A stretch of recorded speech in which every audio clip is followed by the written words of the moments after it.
nightmare imposed by the laws and whips of white enslavers. The nation moved closer to promises of life, liberty, and the pursuit of happiness expressed in the Declaration of Independence. We won more control over our work, our food, our land, our air, and our water. Women secured the right to vote. Civil rights were elevated and enforced. Public schools, improved environments, workplace collective bargaining, and consumer protections did not spontaneously evolve. They were won by people demanding them and breaking through power. These moments of great progress are expressed in terms of new legislation, regulations, and judicial decisions that directly benefit life, liberty, and the pursuit of happiness. The book, Breaking Through Power, by Ralph Nader. Breaking Through Power, it's easier than we think.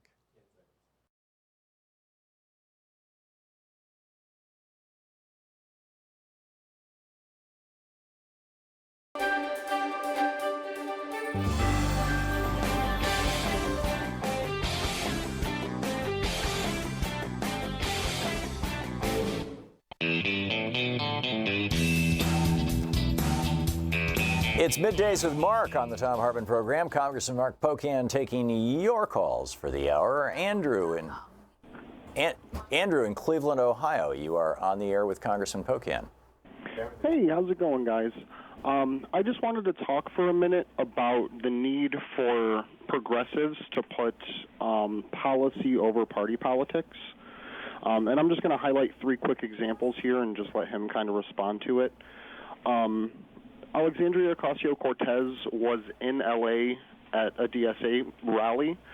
Ken Mejia is a progressive green running in I believe the 34th district in California against a corporately funded Democrat. He gets money from big banks, big insurance companies, the military. And she didn't come out and endorse him or even talk about him or recognize that he was even in the audience. That's because he's in the Green Party. Come on, Andrew, give me a break. Congressman, you want to respond to that? I can't speak for Alexandria on that. I think what, Andrew, I can say, because I'm not quite sure where you're going with the example, but we are leading with progressive messaging, and right now the Democrats are actually running, and we've been very happy to be a part of getting the Democrats to the message around three things looking at November. One is around health care and the cost of prescription drugs. Two is around good-paying wages and the need to invest in infrastructure.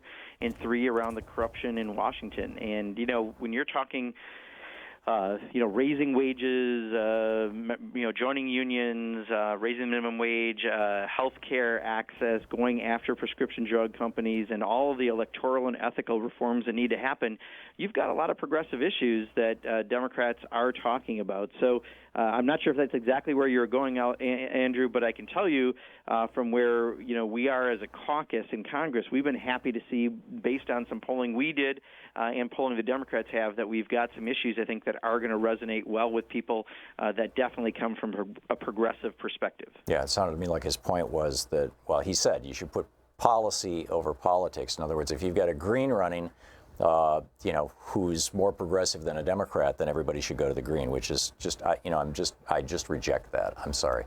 Russell in Hickory Hills, Illinois. Hey, Russell, what's up? Yeah, it's Mr. Pocan. It's nice to talk to you.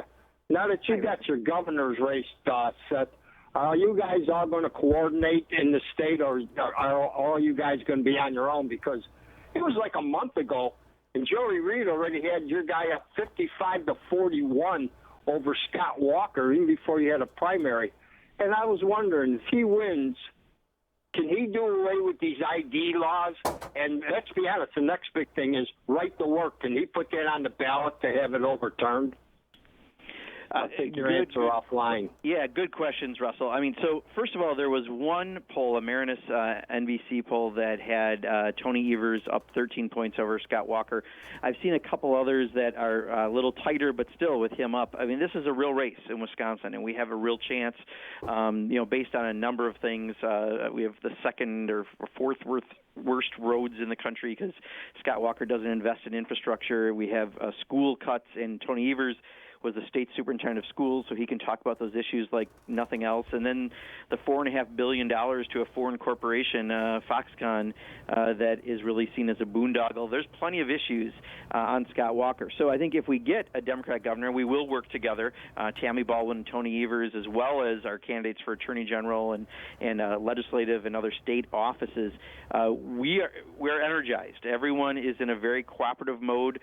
There were not negative attacks during the campaign, so our candidates came out strong in the state races. And then we've got some exciting congressional races. So, I think if we get Tony Evers in, we have to see what happens with the legislative majorities, how far he can go. We don't have binding referendums. We do have advisory referendums in Wisconsin, but Scott Walker did bring us right to work, and he brought us the changes to collective bargaining rights, and he's trying to mess around with prevailing wage law and a lot of things that hurt working Americans. So Tony will be a great contrast to what Scott Walker's incompetence has been.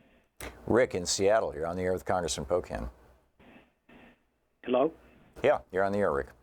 Hi, I'm just a cranky old man. I've heard for years and a lot around the current situation how this country is a nation of laws. And my question really involves that. I wonder what happens to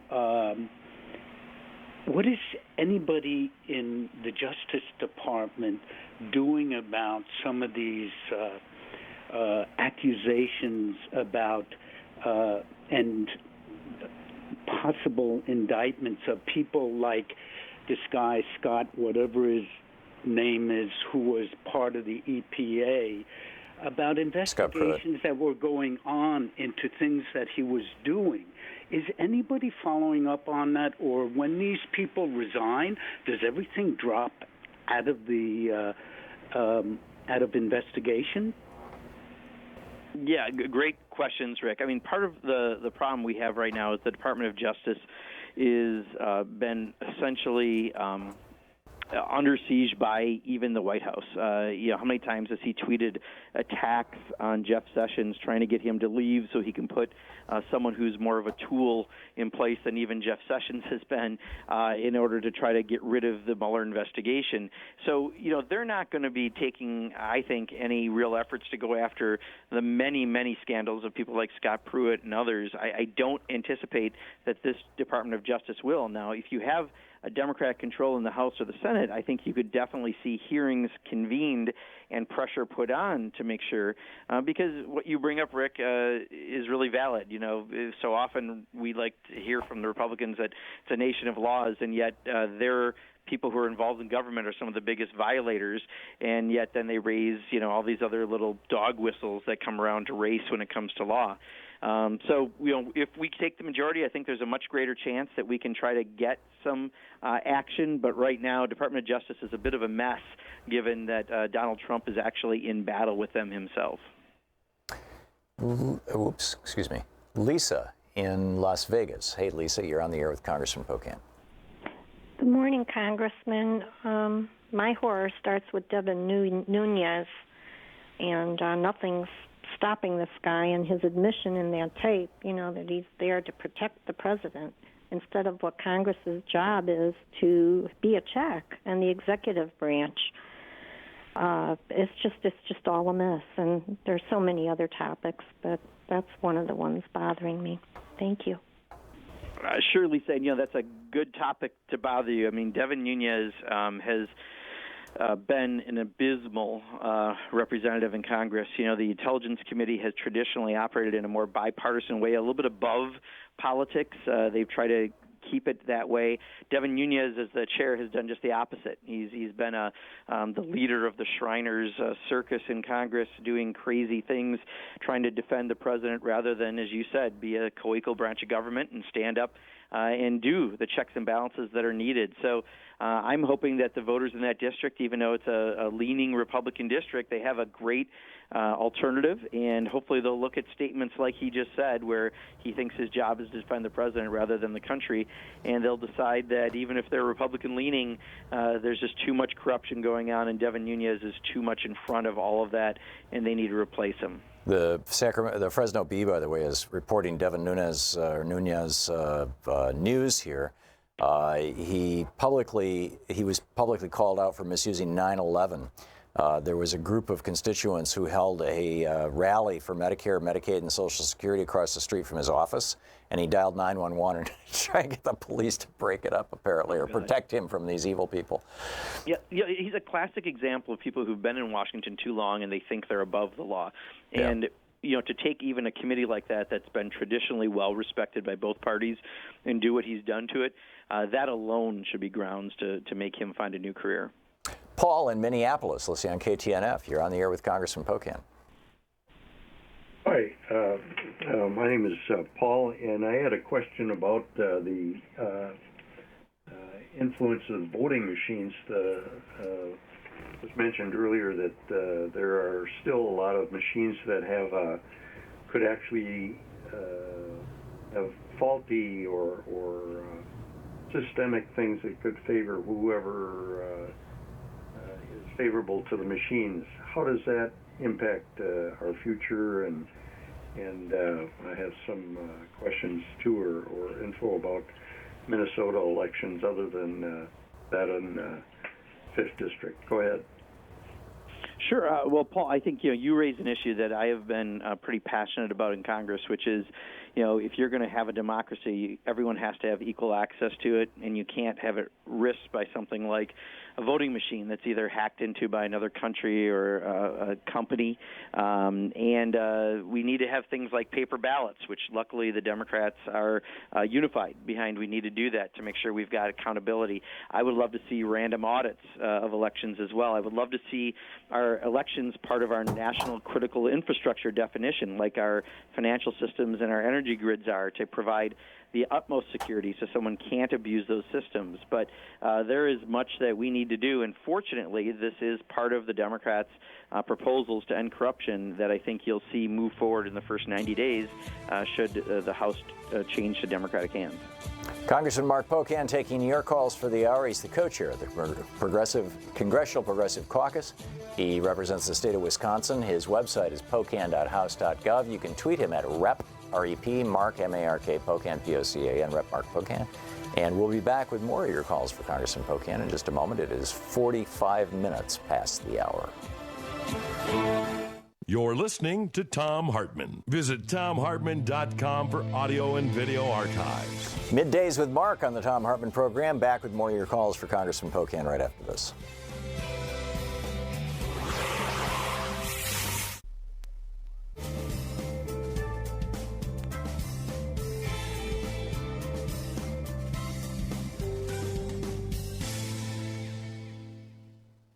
And welcome back. Jim in Sacramento, you're on. Oops, hang on just a second, Jim. It helps if I put you on the air. Jim, watching us on Free Speech TV in Sacramento, you're on the air with Congressman Pocan. Yeah, hi, Congressman. My question is a simple one. It's semantics, I think. But the Republicans seem to turn their current tax system as a permanent tax cut. And I assume that means for 10 years. But is that really true when you have a new Congress? Aren't they free to change that tax system? Yes. So under the plan that they passed, would in 10 years, 83% of the money would go to the top 1%. They're talking about in September trying to have us make the other tax cuts for the middle class permanent, which are, again, are very, very, very small compared to the corporate tax cuts and the tax cuts that were given to the wealthiest. But any Congress could come in and change that policy. And I think, we have lots of ideas when it comes to that from the Progressive Caucus, how, we should make sure that we have as progressive a tax system as possible and that we're looking at some sources that make sense. Things like a financial transaction fee for high-speed financial transactions, much like the European Union. That alone would bring in $1 trillion a year. So there's a lot of ways we could change the tax code. It's just under their current plan, it shows where their priorities are. And their priorities are in 10 years, 83% of the money goes to the top 1%. And that's why their plan is failing so miserably. Terry in Sidney, Montana. You are on the air with Congressman Pocan. Yes, Congressman.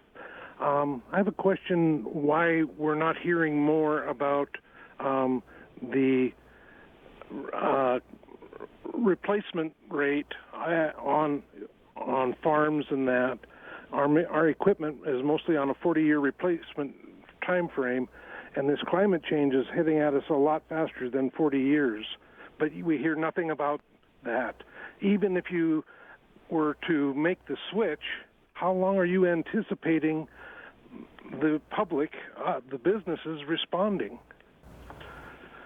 Yeah, Jerry, so I think you make one of a number of good arguments that we make when it comes to climate change. The problem is there is serious climate change denial in Congress. There's a lack of acceptance of science and facts in Congress, and I think some of it's out of ignorance, and I think a bigger part of it is out of special interest. They're not going to go against the oil and gas industry. They're not going to go against some of the powerful industries that fund the campaigns for the current Republican majority. So we need to make sure we take these to the public, because I think, again, like you said, farmers and Republican-leaning parts of the country need to understand that a lack of addressing climate change on behalf of those special interests is impacting their ability to have that small family farm and be able to have an economic security for their family. So I think it's a good point, and we have lots to do to get forward on that issue. Is a piece of this depreciation schedules on farm equipment?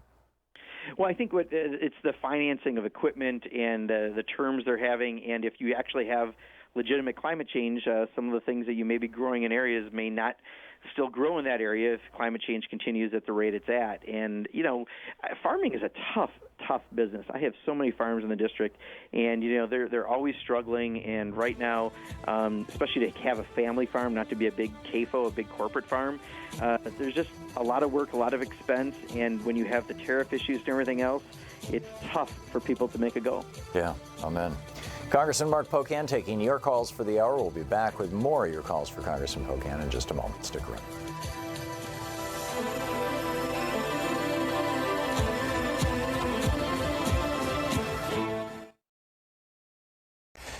Thank you so much for watching the Thom Hartmann Program, our program here on Free Speech TV. We really appreciate it. The main way that we support our program, that all of us who work here get our paychecks and that we keep the lights on and whatnot here, Free Speech TV does that by asking you to donate, a couple times a year, and that keeps Free Speech TV alive.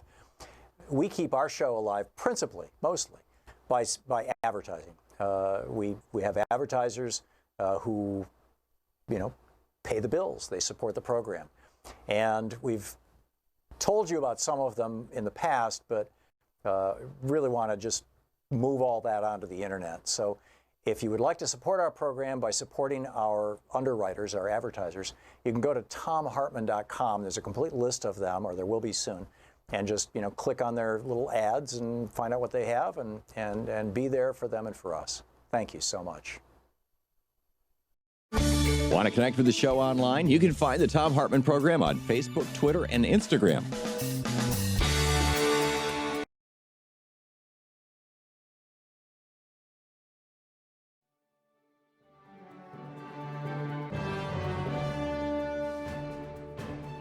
Pocan taking your calls. It's the Thom Hartmann Program. And Greg in Columbus, Ohio, you are on the air with Congressman Pocan. Hi, how you doing? Good. Good, Greg. I was calling to see.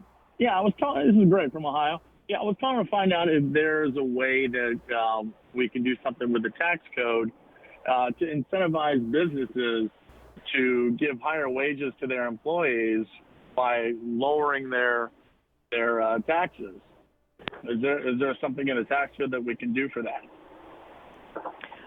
Greg, you could. I mean, with tax code, there's a lot of flexibility you could do. I would argue, I think one of a couple of the things that would really raise wages and help in a very substantive way. One is let's raise the minimum wage. And while I think something like 90% of the people are making above that now in most businesses, there's still the outliers that do not pay above that. And, at $15,000 a year, you're not even close to what it actually takes to get by.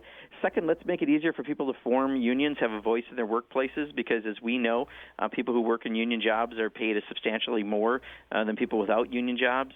And there's a whole lot of other things that we could also do, and I think those are things that, as Democrats, we've talked about.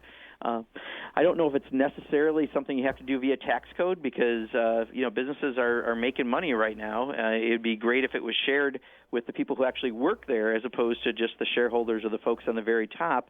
All too often we've seen, especially with this new tax bill that just happened, that's where all the money went instead of to the people actually working. So I think there's other ways we could probably incentivize, but we should be doing that. Linda in Coconut Creek, Florida, you're on the air with Congressman Pocan. Thank you, Congressman, for taking my call. We just love you and Tom. Thank you. But down here in Florida, Tom had said yesterday about how they're throwing Democrats off the voter registration rolls. And in the paper yesterday, Rick Scott refuses to acknowledge it. When a 16-year-old kid broke into it, he hacked into it and said it can be done. And he proved it to everybody. And our governor here refuses to acknowledge it. And I'm just wondering, because he's chasing Bill Nelson, are we looking at they're going to rig it anyway and there's no hope in Florida? I mean, is there anybody up there keeping an eye on this stuff? That's what I want to know. Yeah, no, I think there are plenty of folks who are very tuned in, especially Florida, of all places, right, where, hanging chads, are something now that's in the vernacular. People understand what's happening.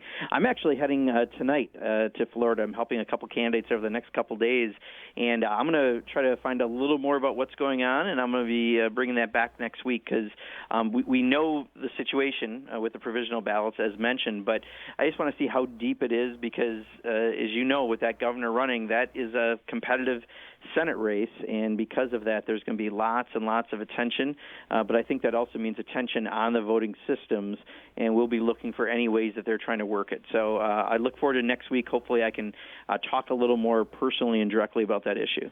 Robert in Chicago, you're on the air with Congressman Pocan. Robert? Yes, this is Robert, yeah. Yeah, you're on the air. Can you hear me well? Yes. Okay. Yesterday, I wanted to call yesterday, but I didn't have a chance. I was too much into busy. You had a gentleman, and I believe he was a congressman or senator, I'm not sure which. He was talking about universal health care and a bill that they were putting forth, Medicaid for all. Do you remember that? Medicare for all, yeah. Yeah. Now, Medicaid, right? Medicare. Oh, no, what I was talking about yesterday was that the Congressional Budget Office has found that if you have a choice between giving people Obamacare or giving people Medicaid, it's about 30% less expensive to the government to give them Medicaid than Obamacare because Obamacare involves private for-profit insurance companies. Right. So it was Medicare. So what's your question for the congressman? Yeah. No question for the congressman. Okay. Pastor John in New Haven, Connecticut. You're on the air with Congressman Pocan. Thank you both for taking my call. Real quick, John, we just have a minute and a half before the end of the hour. Congressman, can we do this to get all the Justice Democrats, corporate Democrats, progressive together to have unity campaigns? That's number one. If you could work on that, get everybody together, vote blue no matter who. And then the second thing is, there's a guy named John Roberts Brakey, Brakey. He's on Facebook. Yeah, we're just gonna stick with the first question there, Congressman. Yeah, Tom, and I couldn't quite make it out. Did you? Can you? I couldn't make it out either. It was. Yeah, I think he was on a speakerphone. It was hard to understand. So, Congressman, we just have a minute to the end of the hour. Your thoughts on the upcoming week? What we should be paying attention to and doing? Well, again, this is the August in-district period for members of the House. The Senate, I think, are still playing a little bit because Mitch McConnell's keeping Democrats from being in their districts, but I assume they'll also be home. This is a great time to get a hold of your member of Congress in a face-to-face meeting while they're out and about in the public and to be heard on issues. And I would recommend people take advantage of that because too many people don't do town halls anymore because they're afraid of their constituents. That's not fair. That's part of our job. So take advantage of this time period to get direct FaceTime with your member of Congress and be heard. And in anticipation of periods like this in the future, book a hall and invite your member of Congress, right? Yeah, absolutely. I mean, there is no excuse for this trend we've seen of people not doing town halls. That's why I went, and did 5 of them in Paul Ryan's district, and now he's not running. He needs to do so much more. That's our job, to listen to your constituents and make sure your member's doing that. There you go. Congressman Pocan, thanks so much for being with us every week. I really appreciate it. Oh, of course, Tom. Thank you. And today. Thank you so much. We'll be back. Greg Pallas is going to be dropping by right after the break, and Mark Castle will be with us at the third hour of the program. So stick around. We'll be right back.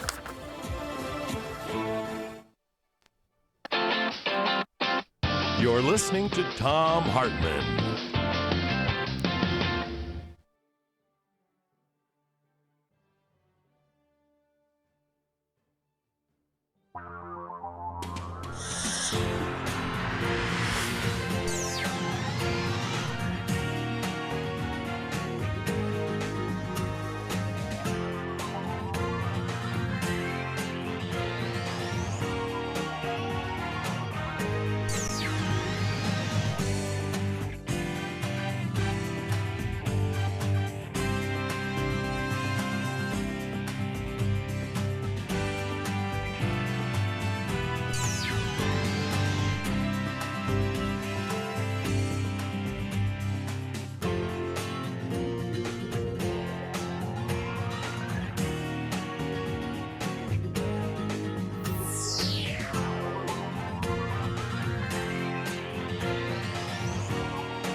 Thank you so much for watching the Thom Hartmann program, our program here on Free Speech TV. We really appreciate it. The main way that we support our program, that all of us who work here get our paychecks and that we keep the lights on and whatnot here.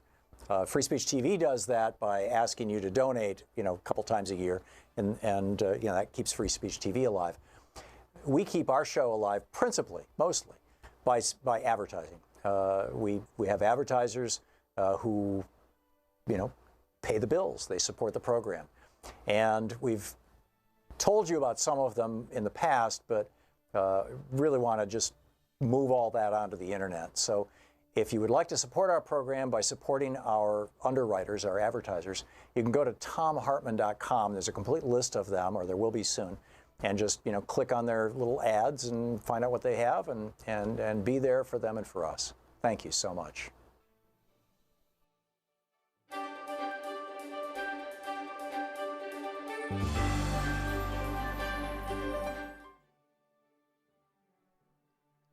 In the Thom Hartmann University Book Club today, we're reading from American Holocaust by David Stannard, The Conquest of the New World. This is from the prologue.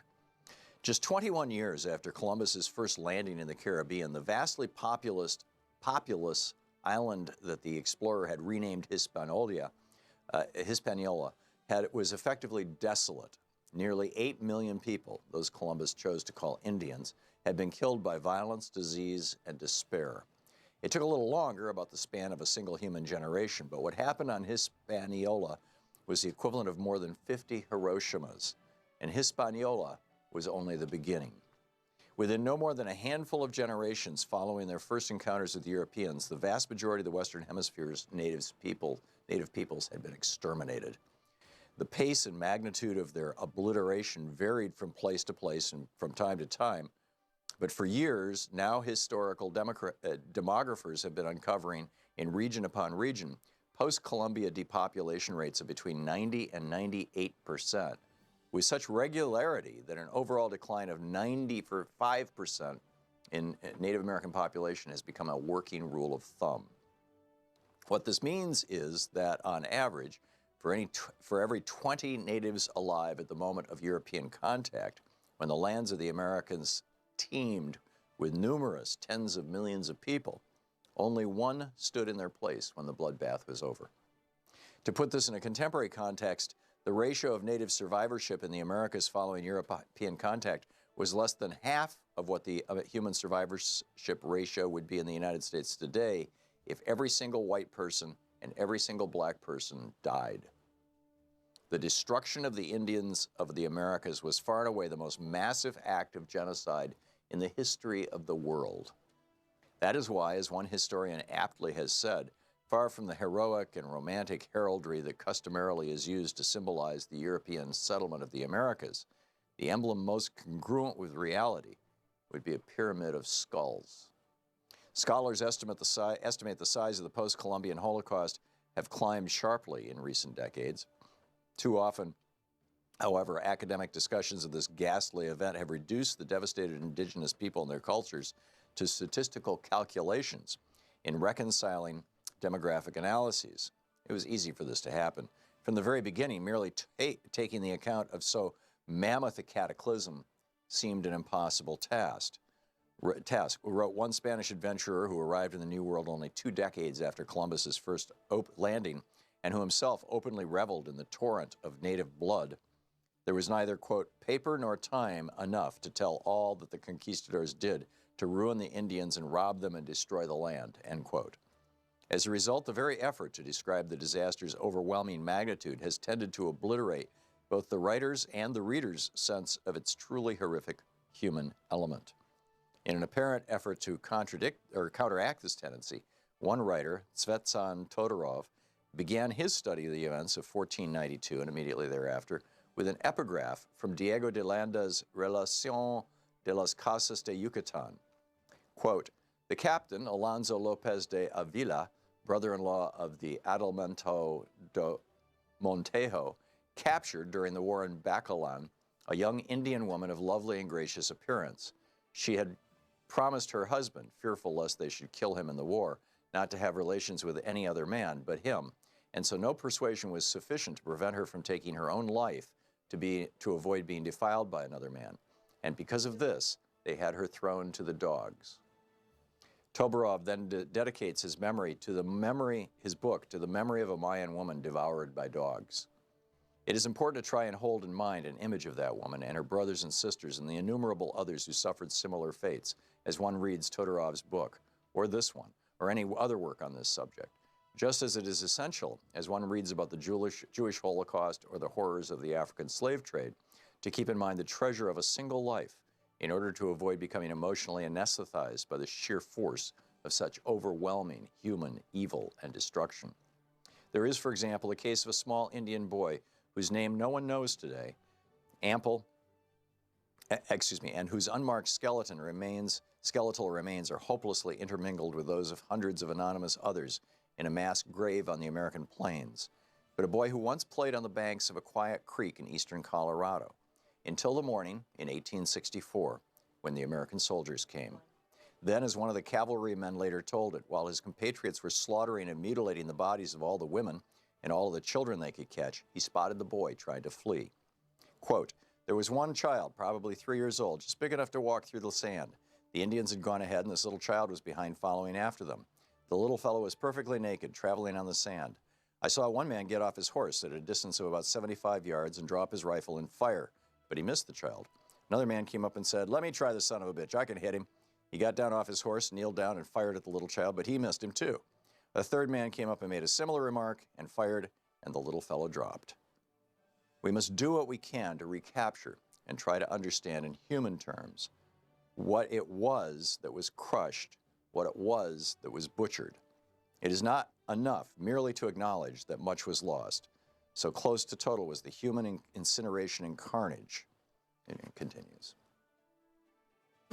Want to connect with the show online? You can find the Thom Hartmann Program on Facebook, Twitter, and Instagram.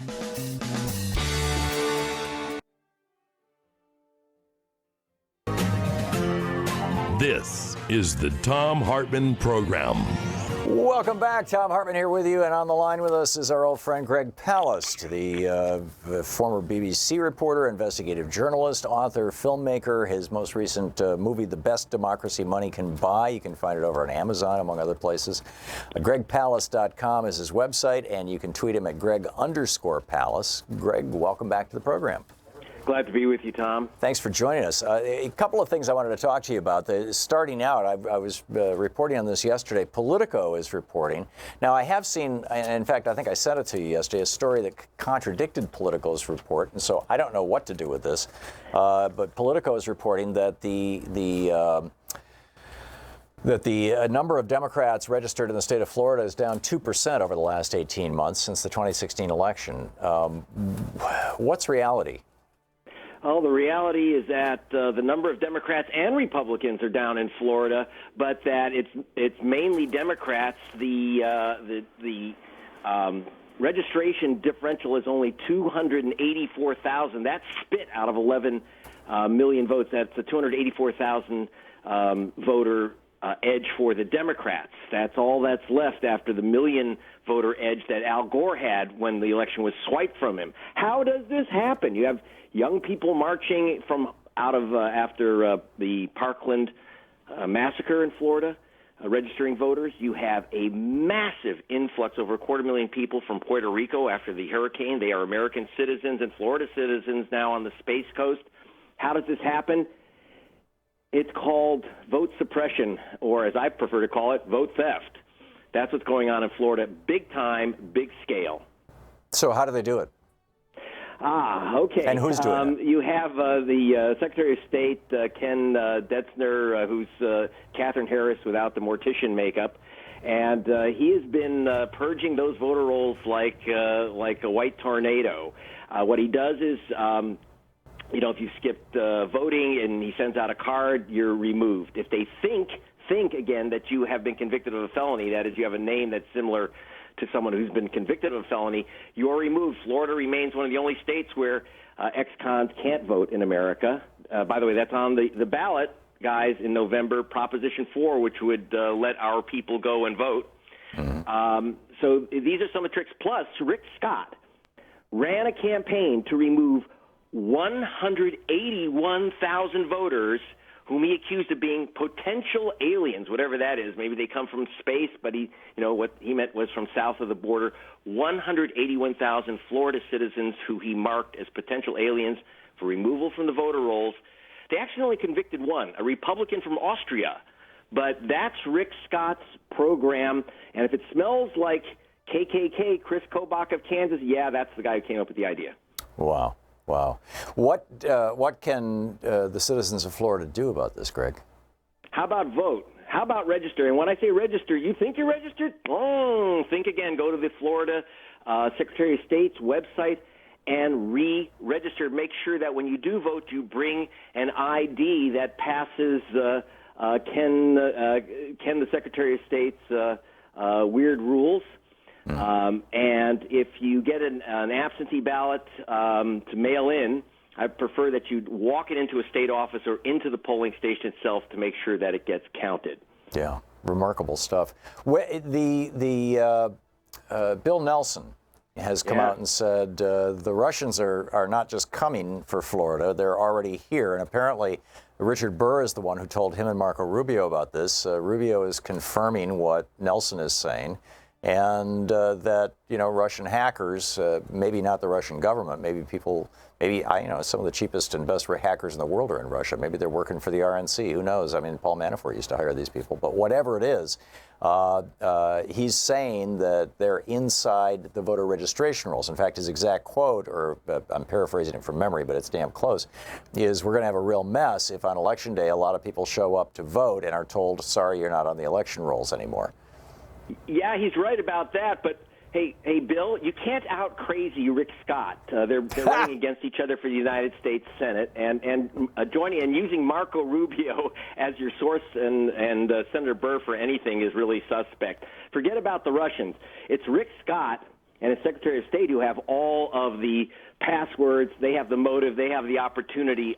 And yes, voters have been disappearing literally by the hundreds of thousands. How do people get removed from the voter rolls of Florida? And it's not just the deceased. It should be growing, those voter rolls, and they are shrinking. So what's happening is that the GOP, which is inside and claims the legal right to do so, has been erasing names. Rick Scott, take my word for it, does not need any kid from Russia to tell him how to erase names from voter rolls. This is very dangerous stuff. And Bill, let's leave the Russia. The Cold War is over. Let's leave the Russia stuff out of it. Well, on the other hand, if the Russia stuff is acceptable to the media, this has been covered on MSNBC fairly heavily over the last few days. And Republicans engaging in vote theft is not acceptable to the media because it's almost never covered outside of maybe the ID laws and even then in passing. Then might that be a MacGuffin to use Hitchcock's old phrase? Can we trick the media into actually reporting on this story? Exactly. It could be, but as T.S. Eliot said, the greatest. That doing the right thing for the wrong reason is the greatest treason. And I'm very concerned about using this Russia stuff because it can be disproved. There is no, Nelson is now very embarrassed because he can't prove anything. And whereas very real is the removal of voters by the hundreds of thousands. That should be challenged. That's a GOP operation. Very dangerous stuff, and I'm very concerned about how the voting machines are operating. Not that it's just some guy in a cave who's going to switch the votes from Nelson, the Democrat, to Rick Scott, the Republican, in the election. What I'm concerned about is we've had in Kansas and in Florida before. We've already seen this in Florida, where the machines simply don't work. They break down and they don't take votes, or they record votes and the votes just don't get wiped out. And that's an old Florida trick, and that's what I'm afraid of. And again, it's the GOP controlling those machines, and it's a very dangerous situation, but they don't need help from Moscow, the GOP, to figure out how to shoplift an election. You mentioned Kansas. Chris Kobach just won the Republican primary there and is going to run against the Democrat in the election for what is it, governor? As I recall. Yes, three-way race actually, which is it's a dead heat between three candidates. There's Chris Kobach of Kansas, Mr. Crosscheck himself, the Wizard of Crosscheck, and there will be the Democrat Kelly. There will be Greg Orman, who is running as an independent and stands a very good chance actually of winning. Whether the Dem and the Indy will split the vote and let Kobach slither through, we will see. But one thing I should note, the sitting Republican governor was defeated by Kobach, not because of the voters, but as the sitting governor noted, and I thought he must have been reading my stuff. He's saying, hey, Chris Kobach, you're not counting provisional ballots of independent voters. They shouldn't have been given independent ballots, provisional ballots in the first place. They're allowed to vote in the Republican primary. Those votes were not counted. Absentee ballots were junked and dumped. And voting machines did not report the full totals. And, we've discussed this, and I'm sorry, Mr. Collier, you've been an enabler of Chris Kobach for years, and now you've fallen on his sword. So I'm not really sympathetic, but I am scared for democracy. I'm not sympathetic to Collier, who got beaten by the methods that he had endorsed himself for too many years. Tell me about this third-party candidate. Is this, I know that the Green Party is being supported by the Republican Party in at least one state. Is this that sort of thing, or is this? No. Orman, I don't know what his game is, but last time, by the way, in a Senate race, the Democrats basically effectively withdrew their candidate and backed Orman as an independent as the best way to win in Kansas. So, and correctly, he's noted that the Democratic candidate, and this is embarrassing, you Dems, endorsed Chris Kobach's requirement that new voters, that's mostly young people, prove that they are American citizens in order to vote. That was thrown out by the courts. It resulted in contempt fine against Chris Kobach. It's embarrassing that the Democrat had endorsed this, and Orman's saying, no, if he gets elected, people are going to be allowed to vote. I'm not endorsing Orman. I don't know, believe me. I just want to say that the Democrats have got to have a different line other than Russians to talk about election theft, and especially if they're going to go along with the GOP systems of blocking voters from voting. Yeah, amen. And finally, Greg, when you look out at the entire nation and the state of our elections right now and the state of our vote, what do you see? What are the problems? What are the lowlights? What are the highlights? What are the upbeat stories that you can tell us that we can anticipate going into the 2018 November elections? The bad news is that 2 million voters in total have disappeared from the voter rolls nationwide. Since 2016. Wow. The nation, by the way, is not shrinking, in case you were wondering. No. Yeah. And people have decided they're not sending in millions of cards saying, please remove my name from the voter rolls. You're seeing mass purges all over the country. But the other thing that you're seeing is people getting angry about it. Not only the purges, but the government that we have in Washington. I hope and believe that there will be an energy. I have to say that that the Secretary of State or the Elections Department in Florida noted that very few young people have registered to vote, despite the marches and registration drives by the Parkland students in Florida. That's because they're putting impediments in the way of young voters. You can't vote on college campuses. It's hard to register there. And that's happening all over the U.S. under GOP control in GOP-controlled states. But I think if people get angry enough, they're going to be reacting and they're going to go to the polls. This is a turnout race, so turn out. But please check your registration beforehand. I don't know, how many times do we have to tell you? Do that. Yeah, amen. Greg Palast, the great Greg Palast, investigative journalist, author, filmmaker, his most recent The Best Democracy Money Can Buy. If you haven't seen it, you need to check it out. GregPalast.com is the website, and you can tweet him at Greg_Palast. Greg, thanks so much for being with us. You're very welcome, Tom. Always great talking with you. We will be back with more of the news of the day and your calls right after this. It's 18 minutes past the hour. This is the Thom Hartmann Program. Occupying the media 3 hours a day, 5 days a week. Thom Hartmann here with you. We'll be back with more right after this.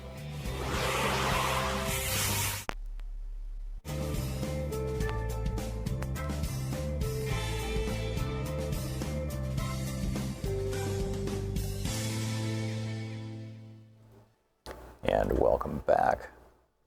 Mike in Wilmington, Vermont. Hey, Mike, what's on your mind? Thanks for watching Free Speech TV.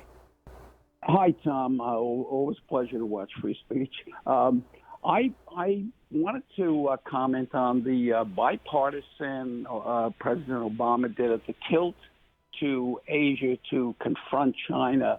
It seems to me that the greatest economic plan that is on the table now is the Silk Road Project. And I think America should partner with China in the Silk Road Project and prepare for the next century. And you're talking about their Belt and Road project? Yep. Yeah, that's China is not looking for partners in that. This is their their plan to basically conquer Russia and Europe. Well, actually, they're partnered with Pakistan. Iran just jumped in. Well, those aren't true partnerships. So what they're saying is, we'll bring the road to you so that you can buy our goods. We're opening export markets, and we'll also be able to bring oil back into China. This is not, I mean, those countries will benefit. I get that. But what's in it for the United States, Mike? Yeah, well, India's in it also, but this is unstoppable. This is going to be successful. I think they're going to be the next world power. They're going to. I mean, look at how rapidly they've risen just in the last 30 years. They've gone from virtually nothing to becoming, really the second largest economy in the world. And because they do not waste money on war. They build wherever they go. Yeah. Yeah, and they are. I mean, they're basically doing what Truman did after World War II. Rebuilding the countries around them, investing in infrastructure, building their nation, and they're doing a spectacular job of it. So summarize, Tom, partner and influence. Yeah. Shift them. But they're doing this. They're doing this, Mike, specifically to take us down. I mean, or to replace us, and they've been saying this for quite some time. I don't understand. I don't see a way to stop it, number one. And number two, traditionally historically, when empires start to fade, that typically signals war. Typically, empires lash out and you have wars as they're fading. And I'm very concerned that with over 700 military bases around the world, we definitely qualify as the world's largest empire. And if China, the Rand Corporation says that in a war with China and Russia, we better learn to speak Mandarin. Yep. Yeah, my point. And so it seems to me like the most rational thing to do is not to run out there and say, yeah, China, we want to be your buddy on all this stuff and we're going to help you expand around the world. It would be rather to look inside, to strengthen our country. I mean, China's infrastructure is 21st century infrastructure, as is Japan's and Germany's. Ours is not. Our infrastructure, much of it's 19th century infrastructure. We should be rebuilding our country. We should be, looking for ways to strengthen our economy and our democratic systems. And instead, we're not doing either. Yeah, we won't do it either, Tom, because there's too much money in converting tax money into profit for the elites. Yeah. We're partnered with old England, the old monarchy, the old House of Lords, the ruling class, archaic systems. Well, I say we should partner with China and Russia and other nations and change their attitude. I think the last chance here, Mike, is if we were to create an alliance with Russia that was compatible with our alliance with Europe and NATO, then collectively, Europe and Russia and the United States and India could take on China. But I don't see that happening. I really don't see it happening. We'll see. Mike, thanks for the call.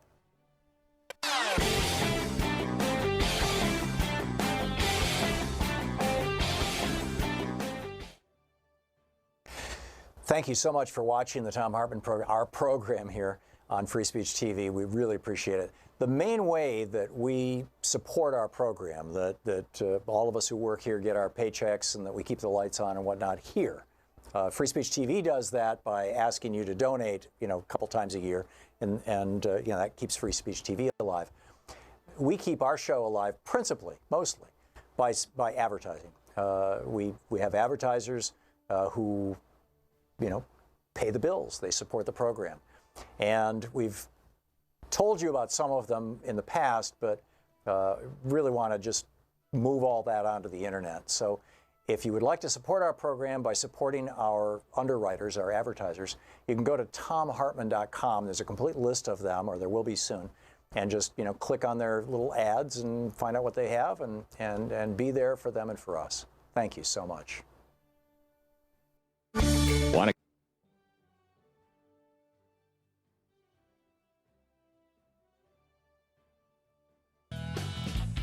Welcome back. Thom Hartmann here with you. And boy, a lot going on in the world today. I wanted to just catch you up on a number of things. Our first chance to talk today without a guest. Devin Nunes, I mentioned that he's being slammed for calling the police on protesters across the street from his office. Ajit Pai is under attack from congressional Democrats for lying to Congress, which, by the way, is a felony. He can go to prison for years for doing this. Particularly doing it on behalf of Verizon and the other big telecom providers who historically who used to pay his paycheck, and it wouldn't surprise me if he's got plans for them to pay his paychecks in the future. These kind of shills are a curse on American politics, people like Ajit Pai. Finally, or not finally, next, it looks like Ted Cruz is starting to panic down in Texas. Beto O'Rourke is just doing spectacular. This guy, he is made for television. He's young, he's clean. By clean, I mean, there's no whiff of scandal in his past. He hasn't had 3 wives and all that kind of stuff. He's a good guy, and he's a solid progressive. And Ted Cruz brought in a bunch of out-of-state money and ran a bunch of ads attacking Beto O'Rourke last week, and the result of that was that Beto O'Rourke's fundraising jacked up to the point that just last weekend, as Cruz's ads were hitting the airwaves, people were looking at the Cruz ads going, this is crap, I'm not going to put up with this, and I'm going to go to Beto O'Rourke's website and give him money. He raised $1.3 million just on Saturday and Sunday, just over the weekend. $1.3 million bucks, Beto O'Rourke, because Ted Cruz's ads are so deceptive and so disgusting. But, Ted Cruz, you look up Ted Cruz, you look up deceptive and disgusting in the dictionary, and what do you see? A picture of Ted Cruz. Over on Fox So-Called News, the Trump propaganda channel, Trish Reagan last week did an entire segment trashing Denmark. Denmark, really. Brad Reed writing about this over at rawstory.com for being a socialist hellhole. Here's exactly what she said. She said, so Danes don't want to work? Oh, I'm sorry. Here's what she said. This is the rebuttal. There's something rotten in Denmark. She said, those freebies, well, they're anything but free. Everyone in Denmark is working for the government. This working for the government is an old canard that Republicans love to hold up. It's total BS. As Bloomberg reports, Danish officials are now condemning Reagan's commentary as wholly inaccurate, aka another Fox News lie.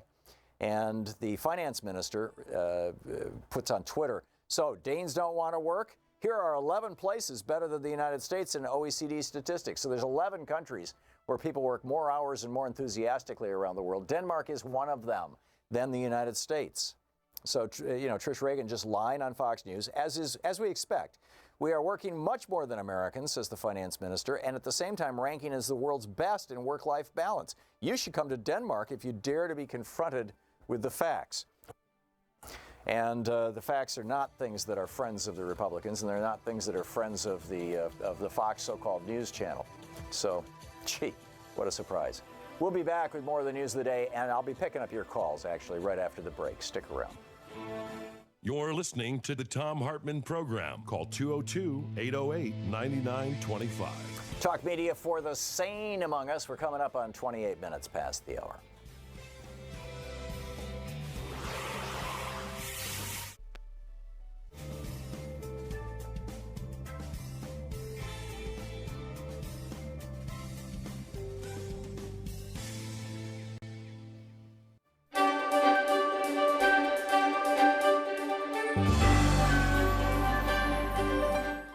Today we're reading from Behold America by Sarah Churchwell, The Entangled History of America First and the American Dream.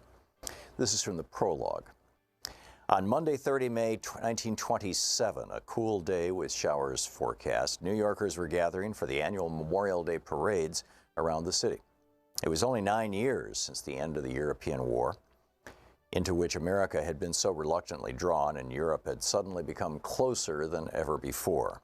Precisely 10 days earlier, Charles Lindbergh had completed the first solo flight across the Atlantic in the spirit of St. Louis, and no one had yet stopped celebrating.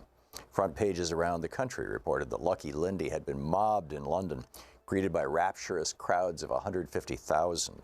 Few Americans were talking about much else than the newest national hero, but in New York that day, different kinds of mobs were about to gather. Around 8 a.m., a group of Italian immigrants living in the Bronx set out for the elevated train on their way to Manhattan to join the parade. But they were not going to honor the American soldiers who had died in the service of their country.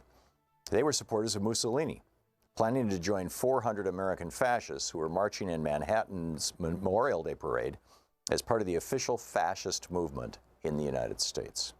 They had been invited by the parade's organizers, to the outrage of many anti-fascists, including Italian nationalists and anarchists who threatened violence if the invitation wasn't rescinded. It wasn't. Like all his fellow fascists intending to march that day, Joseph Carisi was wearing the black shirt uniform, sporting leather boots, jodhpurs, a black cap, and carrying a steel-tipped riding crop. When he stopped to buy a newspaper, Carisi was jumped by two men, stabbed in the neck, and left to die on the sidewalk. Another fascist, Nicholas Amoroso, who was running either to catch up with his group or away from the killers, reports vary, was shot 4 times, once right through the heart. One of the two murdered men had served in the American Army during the Great War, the other with the Italian Army, papers reported. The parade they had meant to join took place without them, a fascist delegation of several hundred that was guarded by police to, quote, avert disorder. After the parade, the American blackshirts returned to their headquarters in the heart of Times Square. There, another of the fascists standing outside was set upon by 3 men. He defended himself with his riding crop as his fellow blackshirts charged out brandishing clubs and whips, chasing the assailant through the theater traffic in Times Square, who fled as the black-shirted mob tore through the traffic. 100 fascists, reported the New York Times, rushed the attackers. A melee ensued that was quickly dispersed by the police. There was also violence in Brooklyn, where a parade of fascisti marched from the Angelo Rizza Fascista League at 274 Troutman Street in Bushwick. The LA Times reported several hundred men were parading, including 40 or 50 in the black shirt uniform. Fights broke out between supporters and protesters mingling on the sidewalks, and an anti-fascist was found lying on the ground, stabbed in the back. He survived and identified a fascist as his assailant.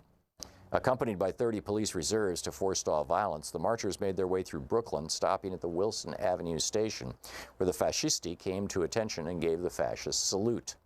They ended at a Roman Catholic church, where the priest blessed them under large American and Italian flags, while the police remained on guard. The biggest outbreak of violence that Memorial Day, however, occurred in Queens, where it centered around a different right-wing group, not Italian Americans, but the self-proclaimed 100% American kind. By 1927, the Ku Klux Klan had spread across the United States since its rebirth in Georgia 12 years earlier. The first Klan was formed in the immediate aftermath of the Civil War, as former Confederate soldiers in Tennessee created a secret society to promote white supremacism, and terrorize the newly freed slaves in the South during the Reconstruction era. The name is generally believed to have originated from the Greek word for circle, kuklos, while Klan pays homage to the mystified Celtic heritage supposedly shared by white Southerners. Within a decade or two, the first Klan had been successfully suppressed by law enforcement and died out by the turn of the century. But in 1915, it was resuscitated in Georgia, and by the early 1920s, the Second Klan had achieved a powerful political presence in the United States, not only in the South, but across the country. I would add this is because of 1915, the movie Birth of a Nation came out. The Klan had an active presence in New York City and Long Island by 1927, with favorite slogans, which they even attempted to copyright at various points. That year, the Klan was calling attention to the fact that it first announced the program of 100% Americanism and of America First. They were not, in fact, the first to adopt these mottos, as this book will show. In 1927, both phrases had been around for a decade or more. But as far as the Klan busily copywriting hate was concerned, America First belonged to them. And on Memorial Day in Queens, 1,000 or so of them had gathered to march, many in white robes and hoods. They were accompanied by 400 women from the so-called Clavana, the feminine branch of the Klan. Some of the reported 20,000 spectators in Queens that day objected to the Klan's presence, as others defended their right to march. Scuffles broke out, and it turned into a riot. Women fought women, and spectators fought the policemen and the Klansmen as their desire dictated, said a newspaper. Klan banners were shredded, and 5 of their number were arrested, said initial reports, while a few others were caught up in the confusion as well. The book, Behold America, Sarah Churchwell. Want to connect with the show online? You can find the Thom Hartmann Program on Facebook, Twitter, and Instagram.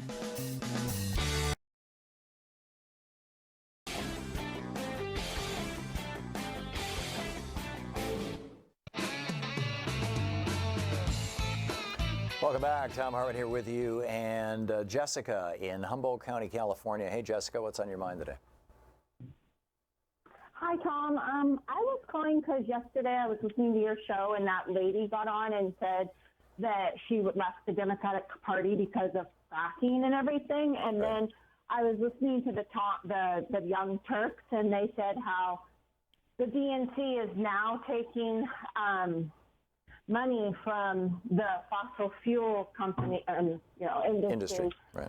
And I just wanted to ask Mark Pocon about that, but I missed it because I was working.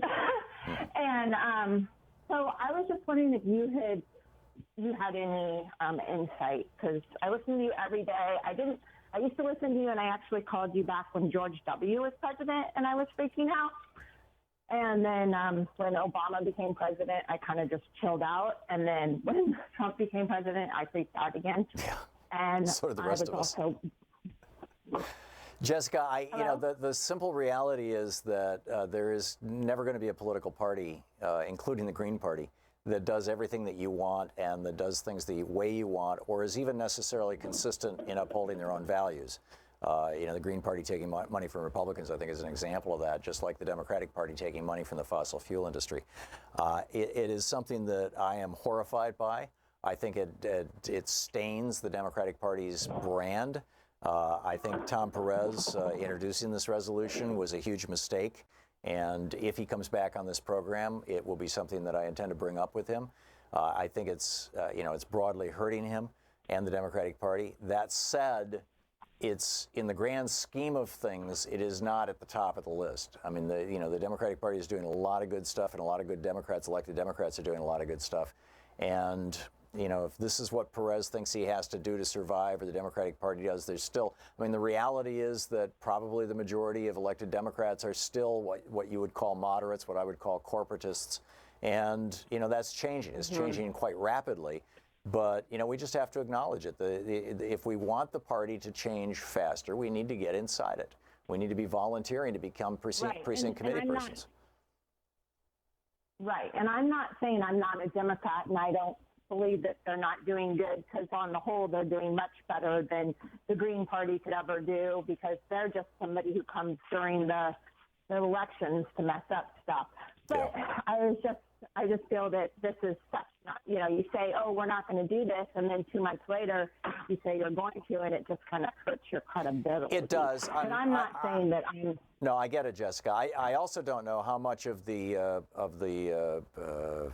falderall around it, the hoopla around it, is being brought up by people who want to hurt the Democratic Party.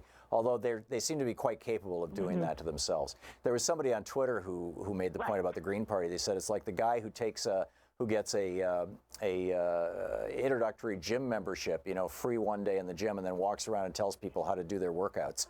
And it's like, that's how the Green Party is. They come in, as you said, they come in for the elections and stir things up. Jessica, thank you for the call. I'm not, frankly, all that concerned about it. I don't like it. I would like to see it changed. It's not a deal breaker for me. Corky in Rochester, New York. Hey, Corky, what's up? Hello, Tom. Yeah, we got to protect the vote, and the only way to do it is a paper ballot along with electronic. You take your exit interview. If that matches pretty close to what the paper ballot says and the electronic, now we got a secure election. But you can't have just one thing to go on. You can't have just the electronic ballot. Yeah, and the rest of the world is not using electronic voting machines. This is something that most Americans don't know, but to the best of my knowledge, there's not a single European country that's doing this. Ireland tried using, I believe they were ES&S machines, and they were so horrified by them that they sold them literally for scrap metal so that they couldn't be used as computers or as voting machines. The voting machines are a problem. The bigger problem, though, is the Republicans purging people from the voting rolls.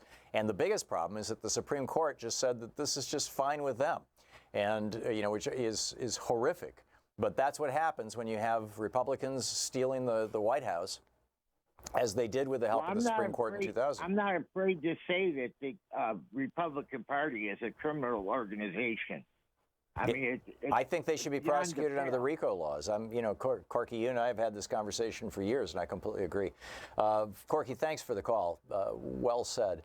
Jim in Scappoose, Oregon, listening on X-Ray FM. Hey, Jim, what's on your mind today? Hey, Tom, good to talk. So when I heard that only 17% of the millennials voted, boy, did that just completely pissed me off, because probably they're thinking, oh, they're all the same. Why bother, Well, that's a meme that certainly the Republican Party loves to spread. Oh yeah, the Democrats, they're just as corrupt as we are. We know that the upper middle class white people and the upper class white people are going to turn out for us because they want their tax cuts, but we're going to encourage you not to vote for Democrats. Yeah, I got it. Okay, so I am a Bernie supporter.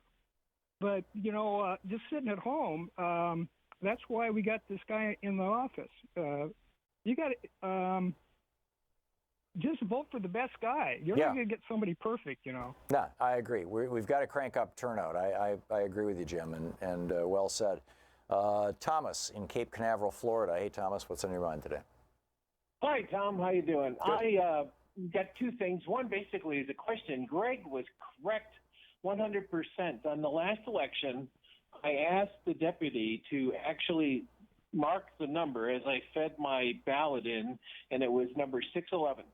Mm-hmm. It ate the ballot, and it didn't rotate to 612, and I started to complain. Basically, I got to fill out a little piece of paper, and they kicked me out. Wow. I couldn't tell you my vote actually got counted in the 2016 election. Wow. And that's the state of Florida.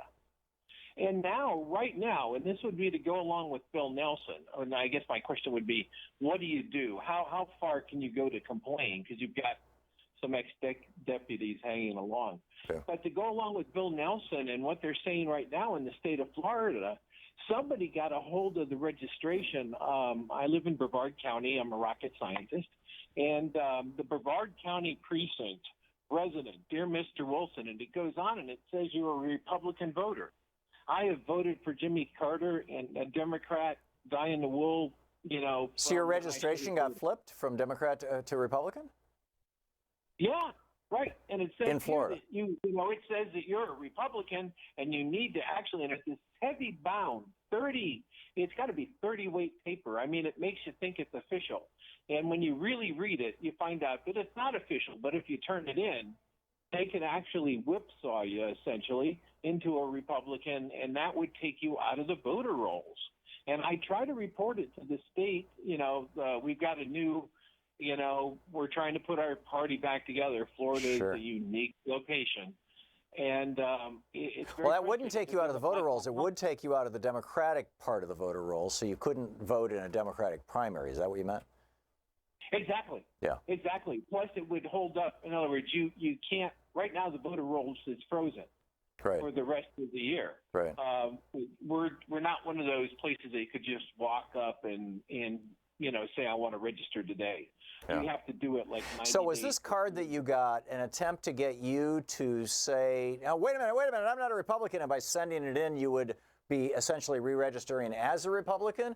Or was, I mean, I don't understand what they were trying to do with this card that didn't come It says from the our government. records from the COCO precinct resident database, in other words, the precinct. Right. Our record indicates that you are a Republican voter, resident, with your street location. Right. And if that's correct, please immediately confirm by marking and tearing off and mailing in the card below. And so you immediately think, like, what have they done to my voter? I've always been a Democrat my entire life. Well, here's what you need to do, Thomas, is go to rockthevote.org. And you can check your voting registration there. You can see what party you're registered with. You can learn everything that's going on with your voter registration, and confirm your voter registration. Rockthevote.org. And somebody called the other day with another website, and I checked it out and put in my information and checked my voter registration. And sure enough, 2 days later, I got an email asking me for money from that same organization. So, but Rock the Vote doesn't do that. So check it out, rockthevote.org. And I guess because I'm 60, I'm an old voter card kind of guy. We used to sign, and your sign matched the signature that was on the roll. I've got my voter cards that go back to, like I said, Jimmy Carter. I was lucky enough to vote for him for president, and I voted Democratic ever since. We've also balanced the budget. You know what I mean? Yeah. But it's scary when you can't believe that. That's what scares me about democracy. If we cannot believe in the electoral system that my vote actually counted, we are in a lot of trouble. Yeah, and your vote it must count, and this is where, the Democrats are caught in this weird catch-22, because, if they yell and scream about the Republicans trying to suppress the vote and damage the vote and take you off, purge the vote and things like that, then, some Democrats will go, the system is rigged, Donald Trump was right, screw it. On the other hand, if they don't talk about these things, they'll never get fixed. So they really need to talk about it, but I realize that some Democrats are afraid to do so. Thomas, thanks for the call. Thanks for being a rocket scientist for us in Cape Canaveral, Florida, and for your concern and for voting all these years. I mean, that's just a marvelous thing. And I would say to all the young people out here, hopefully one day you can be like Thomas and say, yeah, I've been voting for years and years and years. We're going to check in with Talk Media News, find out what's going on in the world after this. I believe it'll be Ellen Ratner today, so stick around. You're listening to Thom Hartmann. Visit thomhartmann.com for audio and video archives. It's the True People's Media, the Thom Hartmann Program. Talk Media News up next.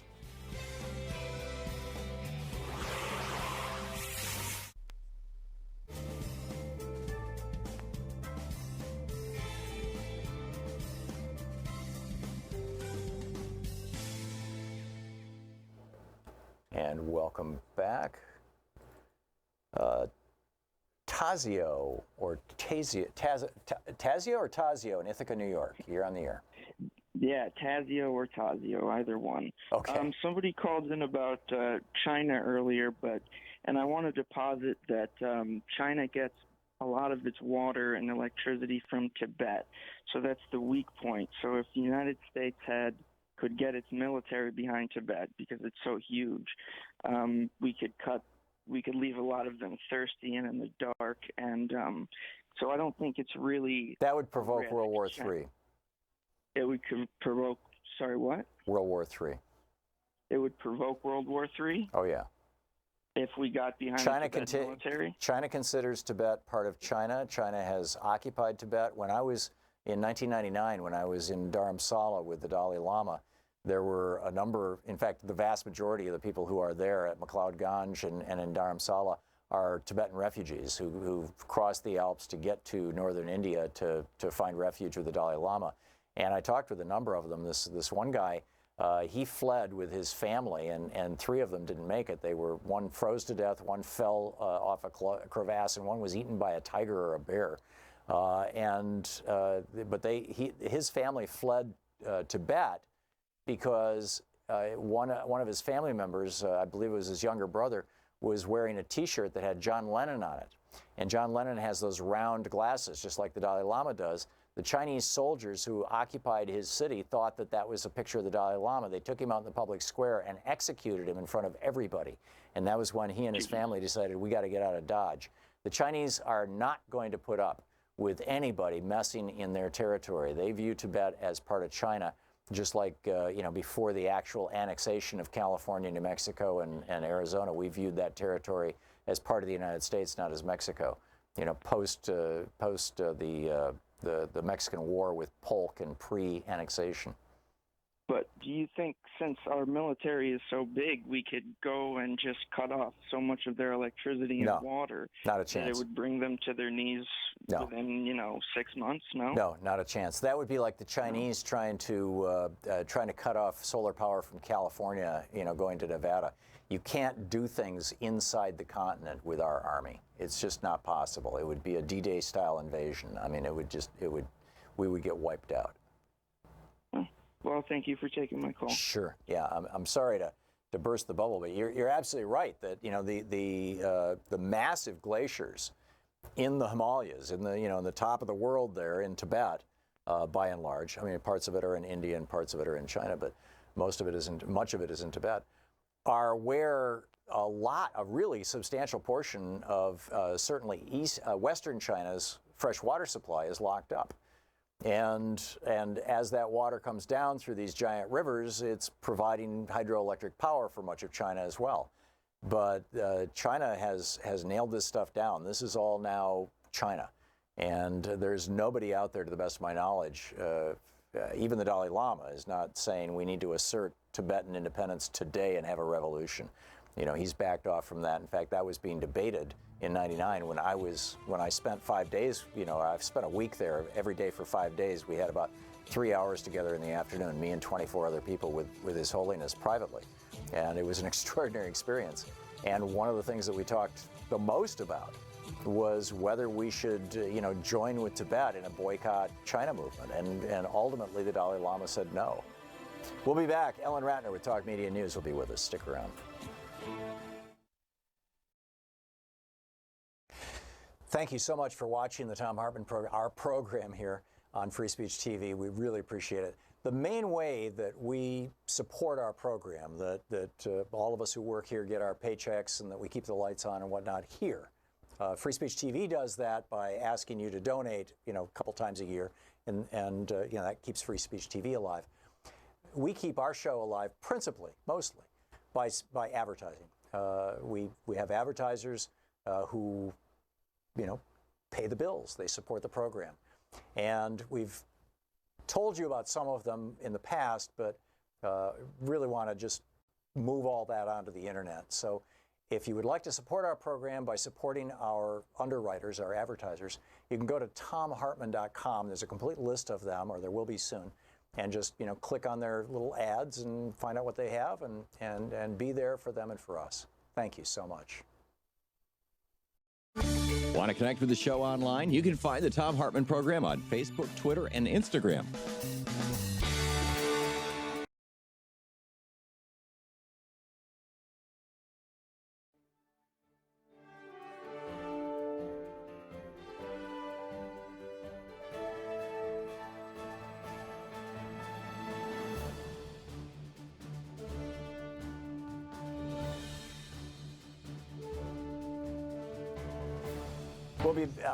Let's check in with Talk Media News and find out what's going on in the world today. This report brought to you by goatsfortheoldgoat.com and Ellen Ratner's new book, Loving What You Do. And on the line with us is Ellen Ratner herself. Hey, Ellen.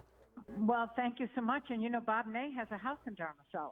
Oh, wow. Yeah, I was just talking about that during the break. Yeah, I heard you talk all about it. So that's why I brought it up. Okay. So just when you thought it was over, it's not over. The Masterpiece Cake Shop people are now resuing the Colorado Civil Rights Commission. Why? Well, apparently the Colorado Civil Rights Commission has a second case that they're going to bring up. And very interestingly enough, this guy, Jack, who apparently, according to his lawyers, says he has faced threats and government punishment simply because he says he runs his business according to his faith. Right. In other words, he wants to discriminate. I think the latest one, this is the guy who refused to bake a cake for a gay wedding. And this latest one is he's refusing to make a birthday cake for a trans person. Right. Okay. And so that's pretty interesting. Yep. And of course, it'll be interesting to see what the Supreme Court decides on that one, although I can probably tell you how it will decide given the makeup of the Supreme Court now. Also, a suicide bomber kills at least 37 in the Shiite district of the Afghan capital, Kabul. It means that our war in Afghanistan is far from over, just like it wasn't in Iraq as well. Wow. Okay. Okay, so now Donald Trump, the President of the United States, is supposed to issue a service report on the Postal Service. Now, they're thinking of raising rates, and of course the Postal Service has a deal with Amazon. They're feeling like this is going to infringe on Amazon. We don't know what's going to happen, but that's certainly where things look like they're going. That's now, interesting. There were a bunch of primaries yesterday. As you know, the first transgender person is the Democratic nominee in Vermont. I know. Fox and Friends was making fun of her this morning. They were? Yeah. Oh my! What were they saying? They said that they called her a trans, or actually they used the word in a way that was a slur, and then they said that she only won because she ran against a 14-year-old. Oh my gosh. Okay. Well, there were two other people in the race as well, by the way. I know, and you know, but Fox and Friends apparently doesn't. Okay. So now the governor's race in Minnesota, that was one of the 4 states that had a primary yesterday. Former Governor Tim Pawlenty lost to the Hennepin County Commissioner. That Hennepin County is Minneapolis. Right. Jeff Johnson, so that is going on. I think that's actually really good news, Ellen, because the thing that took down Tim Pawlenty was the fact that he's been a lobbyist for banks for the last couple of years, and that's all his opponent had to say. The banksters. Yeah, that's all he had to say in the ads was that he's a lobbyist for the banks. It is getting radioactive now in American politics, even on the Republican side, to be in the bag with big business and the banksters. Right. So also, by the way, even though there was not a primary in Kansas, the governor said that he is not going to be the candidate. Chris Kobach who is the Trump person. So that is happening. And very interesting, there is, in fact, an African-American woman running in the 5th District in Connecticut. She won the primary, and therefore she will now, if she wins in November, she would be the first African-American woman to represent anybody in the great state of Connecticut. Wow. That'd be a great thing.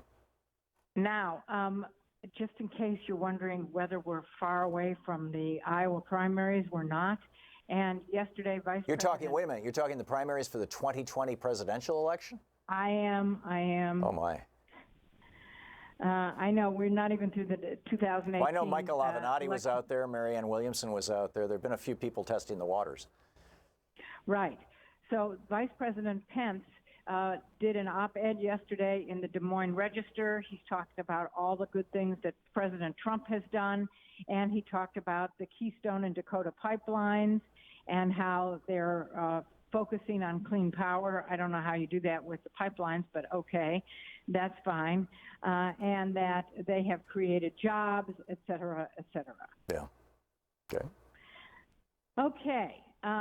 So Politico, the newspaper, did a poll this morning for Republicans about who should succeed Paul Ryan. And very interesting, Steve Scalise, who's a Republican from Louisiana, who's the guy that was shot at the congressional baseball game last year at the practice. He is the one that is winning the race at this point. That's fascinating. Do you think that, Steve Scalise famously said when he was running for the House of Representatives from Louisiana that he was David Duke without the robes. Do you think that that's going to come back to haunt him? I have no idea, because the fact is I don't think the Republicans are going to keep the House. So I think it's a moot point. Yeah. I really do. Yeah. But, from your lips to we'll God's see what ears. happens. Yeah. Yeah, let's hope you're right, Ellen. Let's hope you're right. Ellen Ratner with Talk Media News, goatsfortheoldgoat.com, loving what you do. Ellen, thank you so much. Thank you so much. Great talking with you, as always. We'll be back. We're going to check in. We're going to be talking about factory farms, and Bobby Kennedy will be coming up in a little bit, so stick around.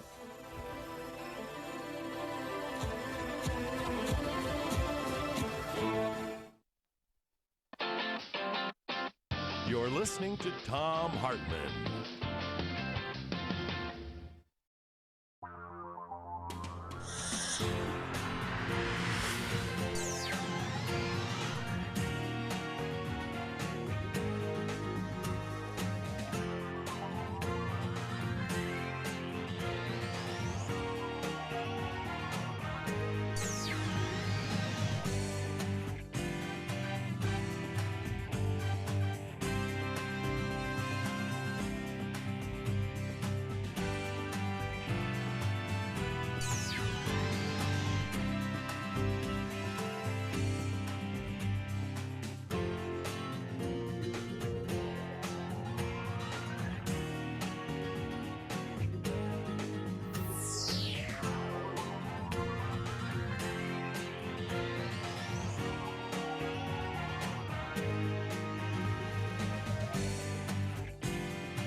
Thank you so much for watching the Thom Hartmann program, our program here on Free Speech TV. We really appreciate it. The main way that we support our program, that all of us who work here get our paychecks and that we keep the lights on and whatnot here. Free Speech TV does that by asking you to donate, a couple times a year, and that keeps Free Speech TV alive. We keep our show alive principally, mostly, by advertising. We have advertisers who pay the bills. They support the program. And we've told you about some of them in the past, but really want to just move all that onto the internet. So if you would like to support our program by supporting our underwriters, our advertisers, you can go to thomhartmann.com. There's a complete list of them, or there will be soon, and just click on their little ads and find out what they have and be there for them and for us. Thank you so much.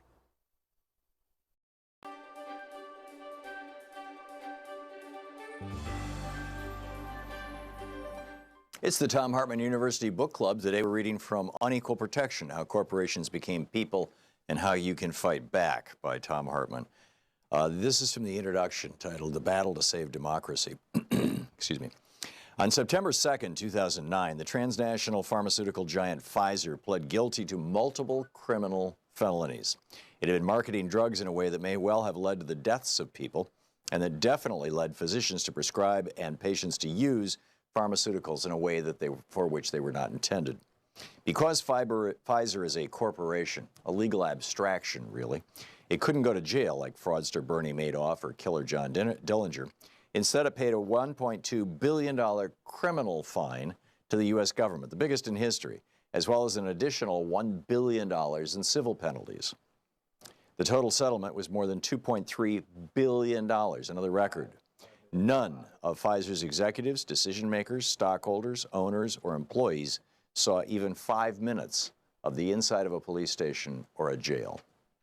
Most Americans don't even know about this huge and massive crime, nor do they know that the criminal never spent a day in jail. But they do know that in the autumn of 2004, Martha Stewart was convicted of lying to investigators about her sale of stock in another pharmaceutical company. Her crime cost nobody their life, but she famously was escorted off to a women's prison. Had she been a corporation instead of a human being, odds are there would not have even been an investigation. Yet over the past century, and particularly the past 40 years, corporations have repeatedly asserted that they are, in fact, persons, and therefore eligible for the human rights protections of the Bill of Rights. In 2009, the right-wing advocacy group Citizens United argued before the Supreme Court that they had the First Amendment right to free speech and to influence elections through the production and distribution of a slasher documentary designed to destroy Hillary Clinton's ability to win the Democratic nomination. Some political observers assert that they did this in part because they believed that a black man whose first name sounded like Osama and whose middle name was Hussein could never, ever possibly win against a Republican, no matter how poor a candidate they put up. In that, they were following on a 2003 case before the Supreme Court in which Nike claimed it had the First Amendment right to lie in its corporate marketing, a variation of the First Amendment right of free speech. Corporations haven't limited their grasp to the First Amendment. Pretty much any and virtually every amendment that could be used to further corporate interests has been fair game. As you'll learn in this book, in previous decades, a chemical company took to the Supreme Court a case asserting its Fourth Amendment right to privacy from the EPA, snooping into its illegal chemical discharges. Other corporations have asserted Fifth Amendment rights against self-incrimination, as well as asserting the 14th Amendment, passed after the Civil War to strip slavery from the Constitution, asserting that it protects their right against discrimination by a local community that doesn't want them building a toxic waste incinerator, commercial hog operations, or superstores. If this trend continues, it's probably just a matter of time before a corporation claims the Second Amendment right to bear arms anywhere, anytime, and your credit card company's bill collector shows up at your home with a sidearm. This legal situation is not only bizarre, but also quite the opposite of the visions for this country held by the founders of the nation and the framers of the Constitution. They were sufficiently worried about corporate power that they didn't even include in the Constitution the word corporation, intending instead that the states should tightly regulate corporate behavior, which the states did quite well until just after the Civil War. The American Revolution, you'll learn in this book, was in fact provoked by the misbehavior of a British corporation. Our nation was founded in an anti-corporate power fury.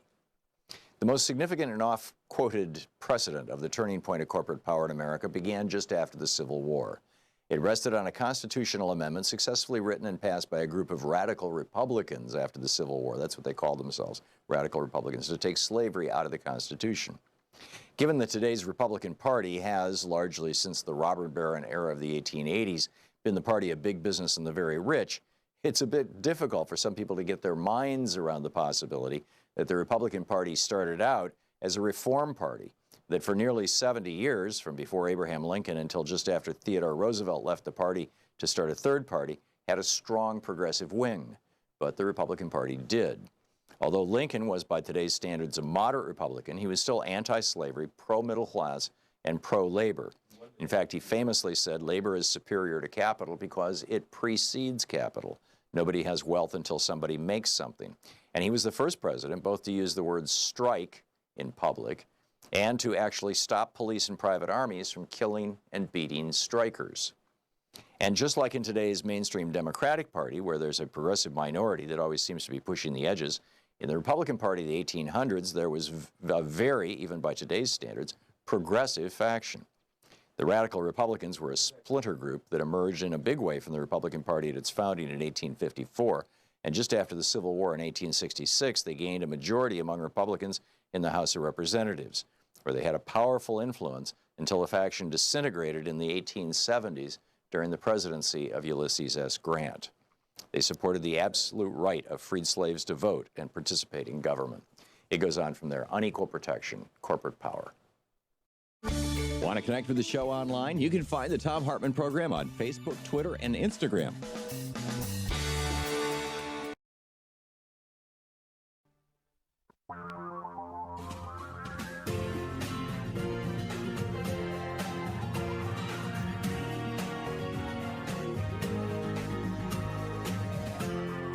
This is the Thom Hartmann Program.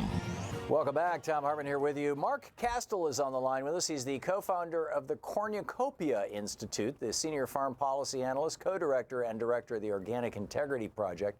Cornucopia.org is the website, and his Twitter handle is Cornucopia_INST, as in Institute. Mark, welcome to the program.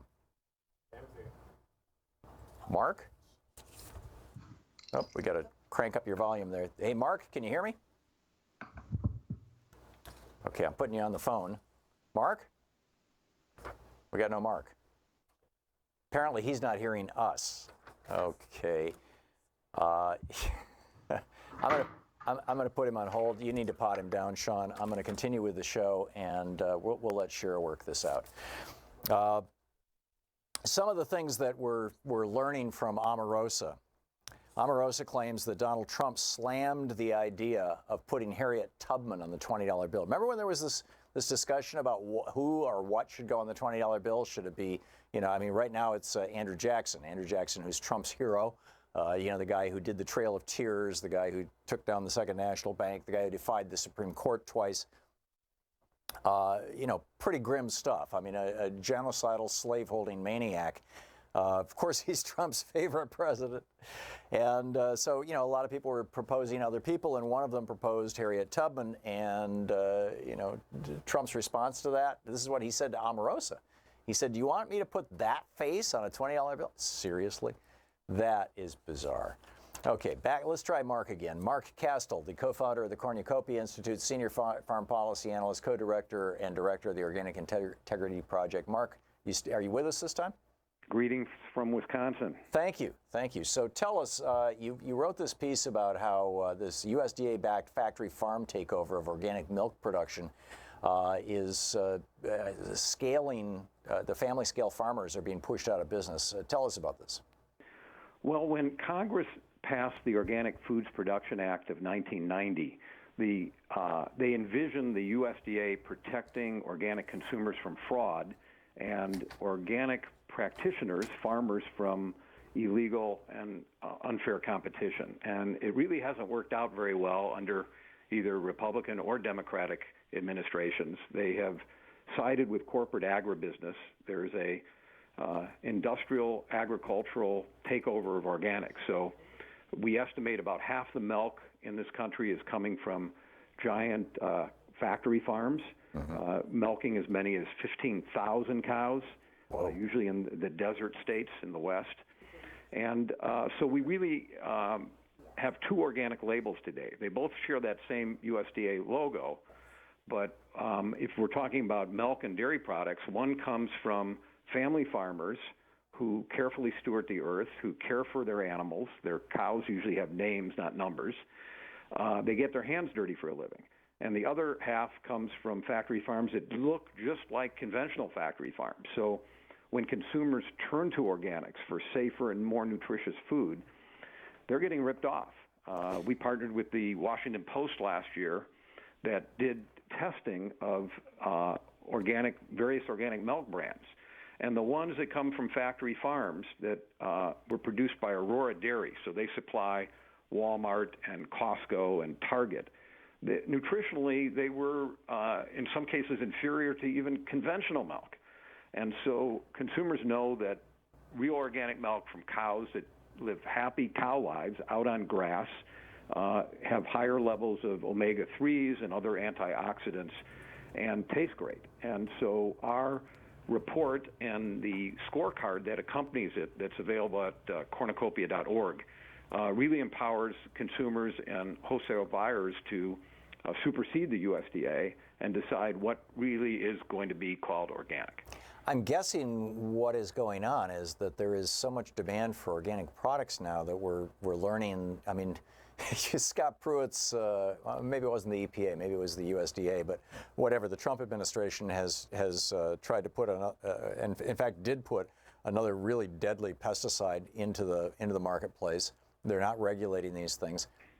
At the same time that so many people want to be buying organic products and are willing to pay a little extra to not get the poisons, that the organic producers, the packagers, the ones who are bringing the products to our homes or to our stores, that there's not enough family farms to supply them. Is that the case? I mean, it certainly seems like that's probably the dynamic here. Yeah, Tom, it's actually not the case. We need USDA Secretary Sonny Perdue to actually enforce the law. Right now there's a glut of organic milk. It's forcing family farmers out of business. There's plenty of milk out there. The problem is that these venture capitalists and investment banks have started, these are not, quote, farmers. We even have the Harvard Endowment Fund involved in this. They have invested in these mammoth, what technically we call CAFOs, concentrated animal feeding operations. So they're feedlots that milk cows. Right. And they produced a tidal wave of milk, and they're now drowning these family farmers who have been in business in many cases for decades. and folks are losing their farms.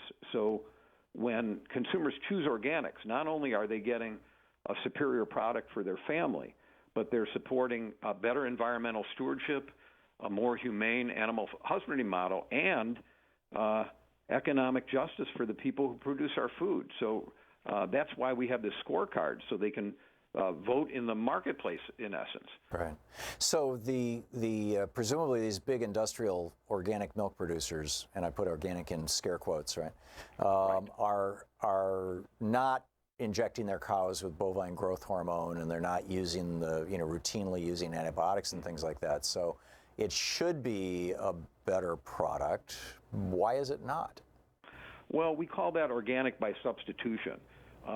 So first of all, we know that land that's stewarded carefully to nurture the microbiome in the soil creates nutritionally dense food. And so if you're just creating milk and you're just not using certain banned drugs and certain banned agrochemicals, obviously that's better than conventional milk that might be contaminated, but you're not getting that nutritional superiority. And one of the reasons that we feel good about paying a premium for organic products is, again, we think we're supporting this different set of values for how our food is produced: fairness to people, respectful treatment to animals, and careful stewardship of the planet. And so we're getting ripped off if we're not getting those added externalities aren't part of the mix. Right. So it's more than just avoiding toxins in our food. So if people want to figure out what kinds of organic products to look for, they should go to cornucopia.org. Is that right, Mark? Right. cornucopia.org. Cornucopia.org. Mark Castle, the director. Mark, thanks for being with us today. Thanks for the opportunity. My pleasure. Good talking with you. We'll be right back. This is the Thom Hartmann Program. We'll be back with your calls and news of the day after this, and at the bottom of the hour, Bobby Kennedy's going to drop by. Stick around.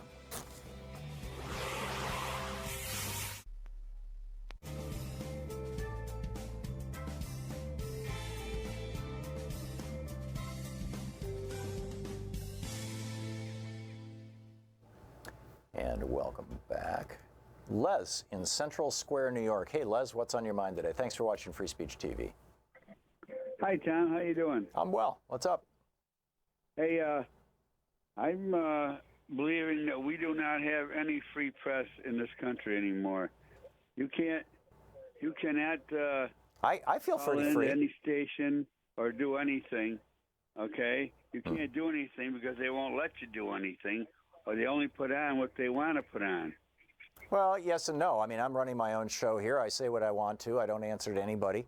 Other than you. I mean, basically, I suppose if I said a bunch of wacky stuff, I'd lose listeners, but I think and viewers. But I think that there's still a free press here. It's just not the big press. You know? Say that again, Les.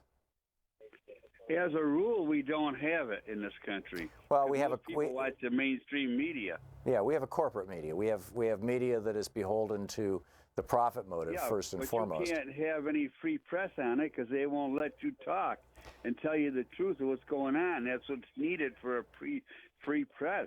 Well, to some extent. I mean, there are some areas where the corporate press has put blinders on their talent. You know, their talent are, broadly speaking, not allowed to talk about net neutrality, not allowed to talk about corporate ripoffs, not allowed to talk about corporate mergers and the lack of competition, because they all PPP, embody those things. I beg your pardon? Yeah, a lot of stuff. That's not a free press. I don't disagree with you. But it's what we have. What's your solution? I'm trying to find out to help you talk to me about it here, about solutions. I know one solution is that okay, what's his name? Who's the guy that ran Obama's campaign? There were several people. I'm not sure who you're talking about. No, the one there.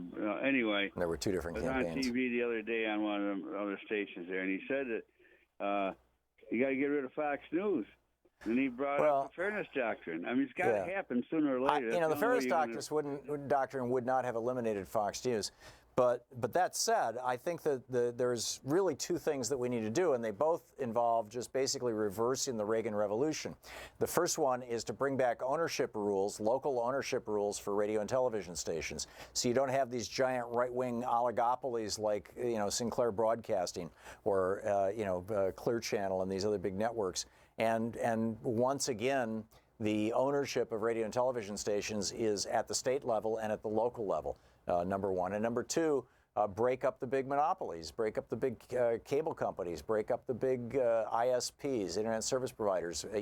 If we were to, and in the process, then you would make more local programming available and more diverse programming available.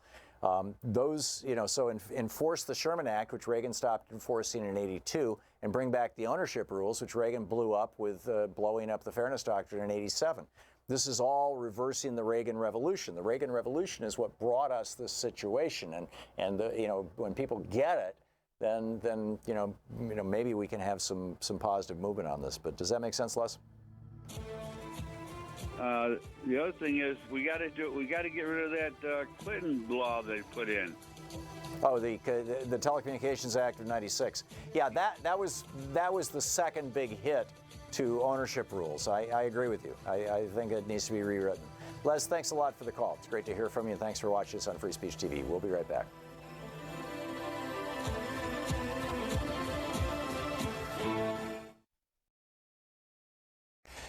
Thank you so much for watching the Thom Hartmann program, our program here on Free Speech TV. We really appreciate it. The main way that we support our program, that all of us who work here get our paychecks and that we keep the lights on and whatnot here.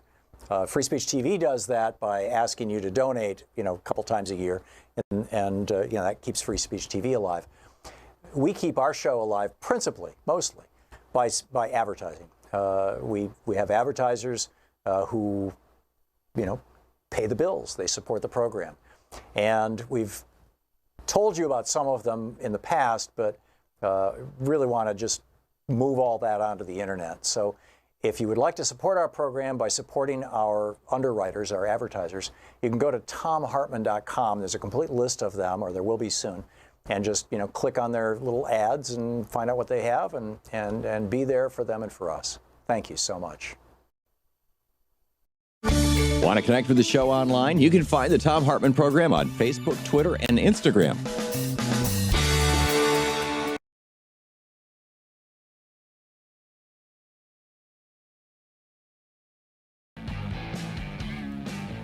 Welcome back. Thom Hartmann here with you. Speaking the truth, the multinational corporations would rather you didn't know all about. John in Asheville, North Carolina, listening to us on a 101.1 FM. Hey, John, what's on your mind today? Hi, Tom. I just have a quick idea for a whole program, and that would be voting your conscience and your principles at primary time and voting your Democratic Party at election time. I agree. Yeah, I know, and I don't know how you create excitement for the people who feel that there's no difference, but other than just obviously, what kind of a government do they really think that Hillary would have provided if she had won? I think it would be a very different one than the one we have right now. I said at the time, and I continue to think, that Hillary Clinton had the potential, particularly with a progressive Democratic Party behind her. When you go back and look at the platforms that she and her husband ran on, now he didn't govern on, but what they ran on in 1992, the New Covenant speech, was FDR. It was FDR all the way. And I think that is unfortunately, she didn't run for president on that. If she had, she would have beaten Donald Trump easily. But they had all these advisors, and it was, everything was micromanaged.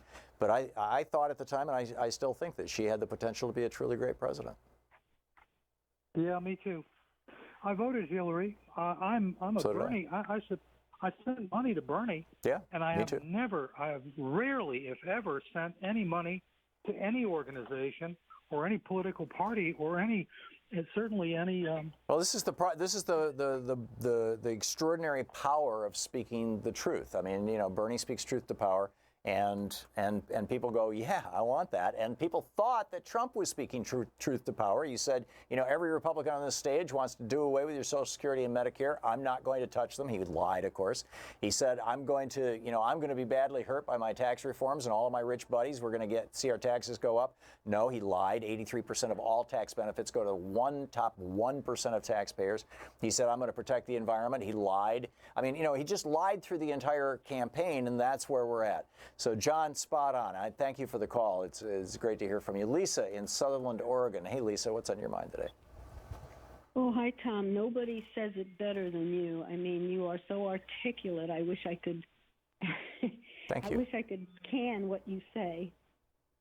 We do have podcasts you can share with your friends. So. I do. And yesterday I tried to post your live feed, and it wouldn't go on my Facebook. Oh. Huh. Yeah, this is something that, and they shut down my Twitter because I tweeted Kim Jong-un and told him to ignore that thing in the White House. Oh, my.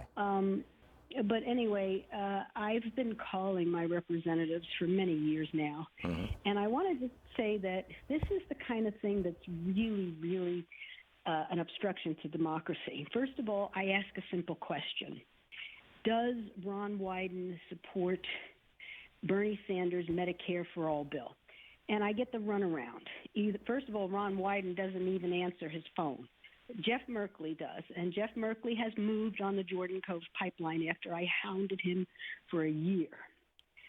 He could never say whether he was going to be for or against it. Yeah, Jeff Merkley also supports Medicare for All. What's your point about Ron? Do you want to just call up and bash him? Is that?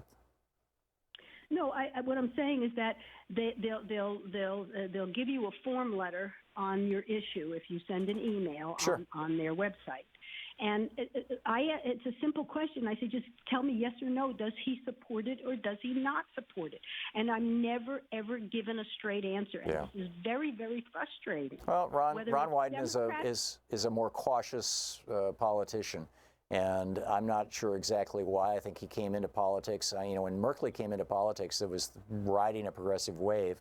Ron Wyden's been around a little longer. He probably came in on a little more Clinton-esque, Bill Clinton-esque, middle of the road or corporatist wave. But that doesn't make him a bad legislator. Ron Wyden has, and thank you for the call, Lisa. Ron Wyden has been great on issues like privacy, net neutrality, internet privacy. Ron Wyden has done a lot of good things. I would rather focus on the good things that some of these people are doing than the places where they don't quite live up to our standards. If we want them to live up to our standards, get inside the Democratic Party, run for precinct committee person or precinct committee chair, and then write the platform that these elected Democrats have to go with. Megan in Elma, New York, or Elmira, New York. Which is it? Elma? Megan? It's Alma, actually. Hey, Megan, what's up? You're on the air. Hi. I was calling in reference to the conversation you were having with the other gentleman before about the elections with the primaries versus the general. Right. Now, I understand why in policy, in the primary, we want to try to push the party to be more progressive. But why in the general are we supposed to kowtow to being supportive of Democrat if we think the policies are essentially the same as a Republican besides some social issues that we I don't know any Republicans Democrats whose policies are the soon. same as Republicans. I don't know a single Democrat whose policies are the same as Republicans. Do you? Can you name one? That are the same as Republicans Yes. as far as our economics go? I mean, pretty much As far every as anything, can neoliberal you name one Democrat Democrat has who denies similar climate change? policies to most Republicans. Yeah, okay. This circular firing squad crap is not useful. It's just not useful. Chaz in Lakewood, Washington, listening on KLAY. Chaz, it says you want to disagree with me. What's up? Nazadrovia, comrade. Yeah, we have just 1 minute here, Chaz. What's on your mind? Hey, listen, I agree with the caller earlier who said that we don't have a free press. I mean, with the exception of yourself, there's just some subjects that the main, what used to be called the liberal media now is... But it was never the liberal media. Well, no, you remember when I had heard it, and now it's mainstream media, but there's just some things they won't talk about, like Citizens United, net neutrality, that we're living in an oligarchy. I mean, there's some things Rachel Maddow won't talk about. Now, a year or two ago when I had cable, I'd listen to Canadian news, and it would just blow my mind. Yeah, I get it, Chaz. What is this, National Complain Day? That is all self-evident, and I've pointed it out. I don't get what the point is. What's your point, Chaz? Aside from yourself, there's no other voice in the wilderness. Okay. All right. Thank you. I disagree, and I think that there's some good stuff being done on some of the corporate media. Not a lot of it, and not all of it, but there's some good stuff being done out there. I wouldn't throw the baby out with the bathwater. You're listening to the Thom Hartmann Program. Call 202-808-9925. That said, I do think that we should be enforcing local ownership rules for radio and television, and I think that we should be, breaking up some of these big conglomerates. We'll be back.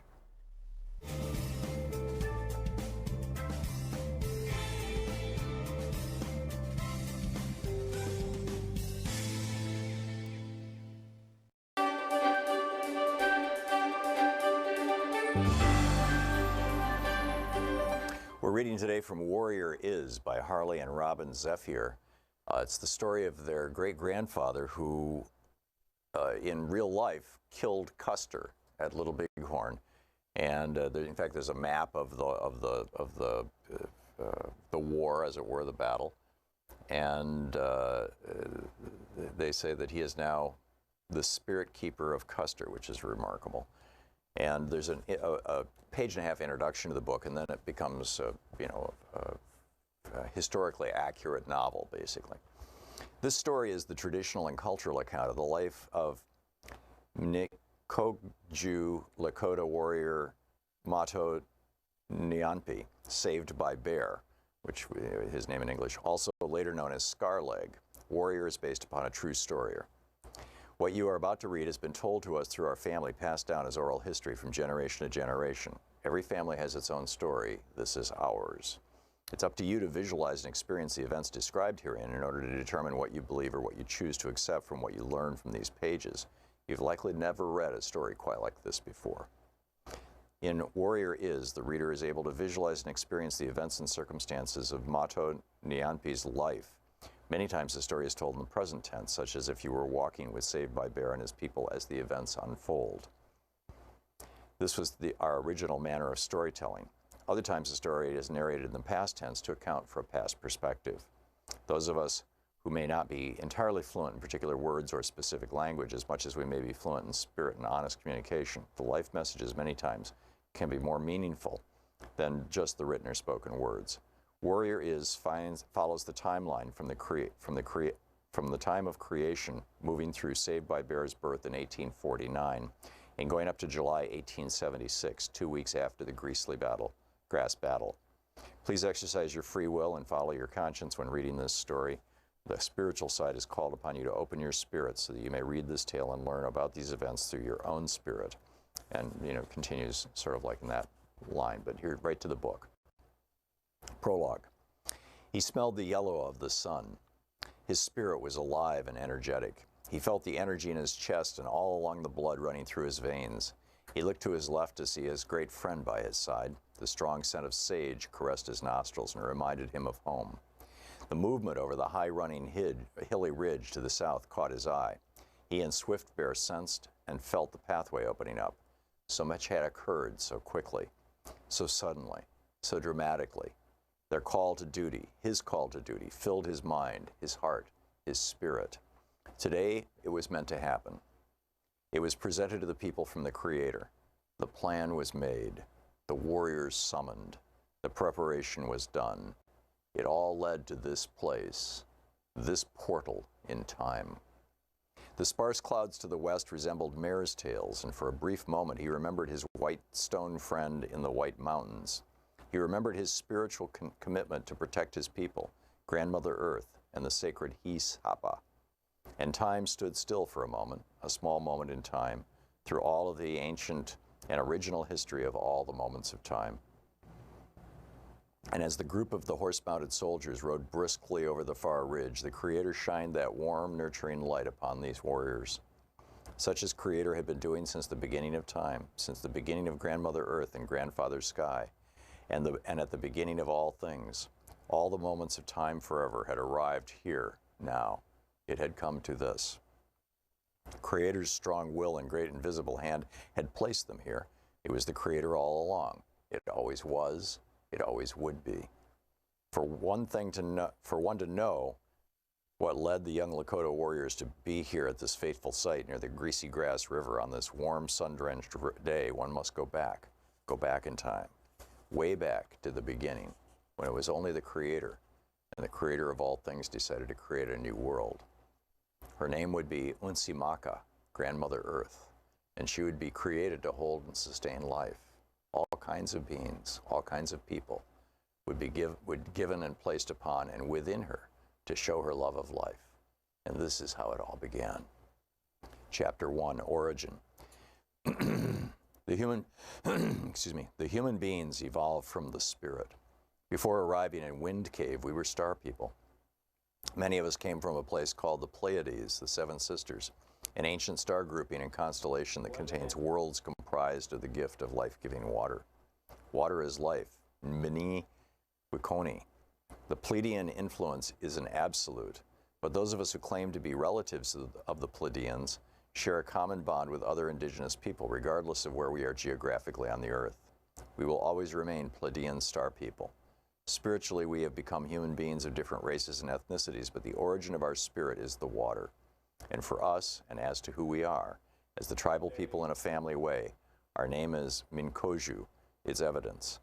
It means life's subsistence through the gathering and planting by the waters and or river. The Minikochu spend their lives living by the waters.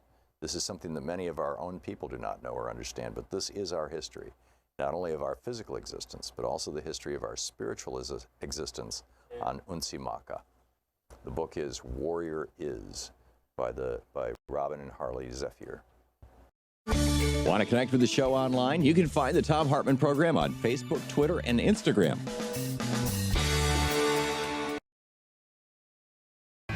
Welcome back to the Thom Hartmann Program. On the line with us, Robert F. Kennedy Jr., Chief Prosecuting Attorney for the Hudson Riverkeeper, President of the Waterkeeper Alliance, author of several books, most recently Framed, Why Michael Skakel Spent Over a Decade in Prison for a Murder He Didn't Commit. His website, robertfkennedyjr.com, and you can tweet him at Robert Kennedy Jr. Bobby, welcome back to the program. Thanks for having me, Tom. How are you? Yeah, I am fine, and I hope you are well, and your family as well. This Monsanto thing just made my eyes bug out when I saw it. It was like, whoa, they took down Monsanto. Tell us about this decision where these people actually won a victory in a court of law saying that Monsanto was causing cancer. Well, the background is that in 2015, the International Agency for Cancer Research, which is the premier gold ribbon agency that determines whether compounds are carcinogenic, met on glyphosate, which is the active ingredient of Roundup, which is the ubiquitous herbicide that Monsanto produces. And they made a determination that it is indeed a probable human carcinogen and a definite animal carcinogen. That finding triggered a number of regulatory changes. For example, Prop 65 in California, which is the labeling law in California, is connected to IARC, so that if IARC makes that determination, automatically that substance has to be listed in California stores and retail outlets as being carcinogenic, and a warning has to be attached to it. There's 18 other states that have similar relationships with the IARC in many countries around the world. And Monsanto challenged that in court and went to the California Supreme Court, and California won. At the same time, as a result of IARC's finding, thousands of people, specifically IARC found that Roundup causes non-Hodgkin's lymphoma, and it's suspected of causing other cancers, including liver cancer, non-alcoholic fatty liver cancer. but we know that it causes non-Hodgkin's lymphoma. So that triggered a cascade of lawsuits, and there's about 5 law firms that are signing up cases, and my firm is one of those. And altogether, there's between 4,000 and 5,000 cases signed up. My firm has about 800.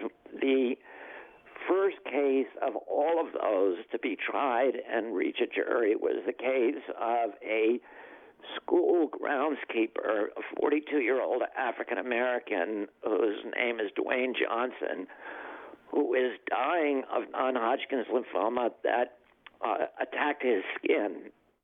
So he's in a lot of agony, and he's had a very, very tough time, and he was a fantastic witness. We pushed that case to the front of the group because he only has, at most, the doctors say, a year to live, and we wanted to try the case while he was still alive. The jury in that case, despite real headwinds from the judge, this case was tried in San Francisco Superior Court, California Superior Court in San Francisco. The judge excluded a lot of evidence, probably about 80% of our evidence against Monsanto on the liability issue, ultimately did not make it to the jury. And we were, I think, fairly pessimistic in this case just because the jury was not allowed to see our best evidence. In fact, we weren't even allowed to mention GMOs or Prop 65. Mm-hmm. And nevertheless, the jury came back with really an historic and extraordinary verdict, which is altogether it's about $40 million in compensatory damages and $250 million in punitive damages. Bayer, which is the German company, the big chemical firm, big chemical multinational, which used to be called IG Farben, which owns Monsanto. They dropped that name after the Zyklon gas that they manufactured was being used to kill people during World War II in the camps, isn't that right? Right. It was used in Auschwitz, and they made huge profits on Zyklon B. Yeah. It was, it was a killer investment for them, and Pun they, intended. and the 6 of their top executives were convicted of slavery and a number of other crimes, and one of those became the head of the new company Bayer in 1955. One of the executives had been convicted, and there's been just a bad culture of kind of elastic ethics at Bayer. So it was a good match for Monsanto. They swallowed Monsanto for $60 billion in June. But they really swallowed a poison pill because this is the first of 5,000 cases. There's a lot of them in California who are going to be in front of California judges who are going to be much more inclined to let the jury see all the evidence than this particular judge. And, I think Monsanto really is in trouble now. Yeah, fascinating. This is all about non-Hodgkin's lymphoma and possibly other cancers. And wow, it's just we were restricted only to non-Hodgkin's lymphoma. But as you know, Tom, there's a lot of other health impacts that are associated with Monsanto. One of the problems is, Monsanto was in trouble really because of overreaching. For many years, Monsanto has become the premier herbicide on Earth through, manipulation of by growing 2 businesses at once. Its GMO business, which made Roundup-ready crops like soybean, wheat, corn, and other ones. So those crops are resistant to the herbicide, to Roundup. So you can literally saturate the landscape with this herbicide. It kills everything it touches except those crops, and those crops then will grow without competition.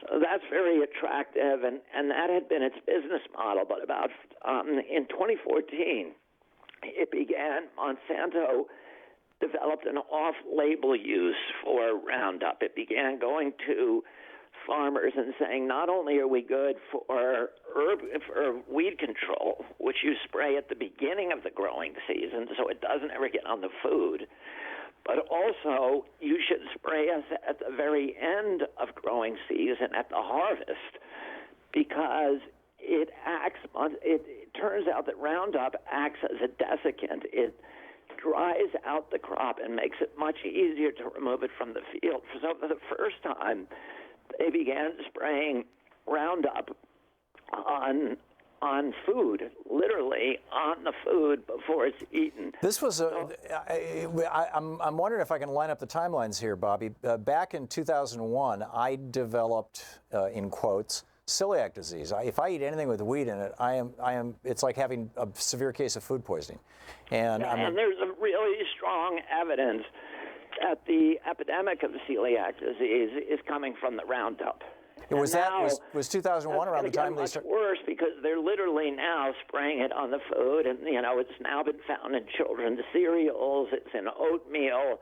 It's in granola. It's in virtually all children's cereals. It's in our food. It's in vaccines. It's in our water. It's in plants and animals and mother's breast milk. So it is ubiquitous. It's everywhere. So there's a lot of science now going on, and the science is saying, look, this stuff is probably responsible for the epidemic in non-alcoholic fatty liver disease, which we're seeing for the first time in kids. 10-year-old kids are getting this. Wow. It used to be a disease that only affected very old people. It also is a chelator, so it removes metals from your body, and minerals, valuable minerals, and it causes these really dangerous imbalances in copper levels in human beings.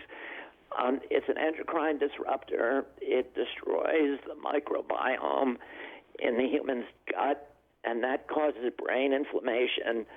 And so there's a whole constellation of these illnesses that are associated with exposures to glyphosate, and the ubiquitous nature now of glyphosate means that a lot of people are experiencing these illnesses. That's amazing. So we're talking with Robert F. Kennedy Jr., the Chief Prosecuting Attorney for the Hudson Riverkeeper, President of the Waterkeeper Alliance, author of several books, and the guy who took Monsanto to court and won.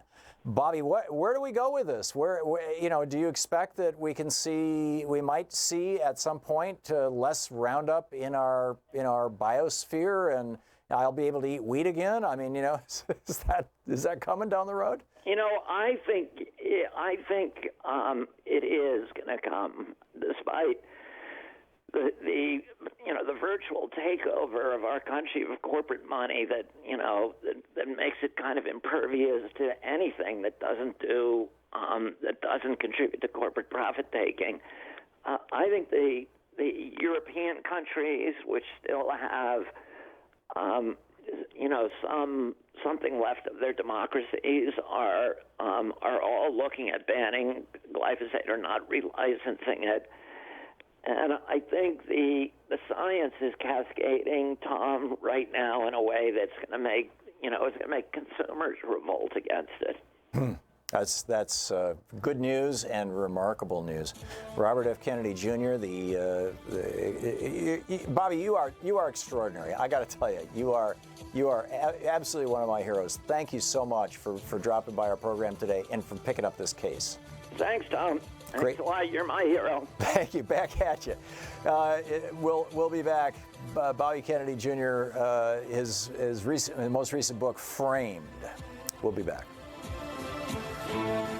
You're listening to Thom Hartmann. Visit ThomHartmann.com for audio and video archives. It is 46 minutes past the hour. We'll be back with your calls to wrap up the show after this.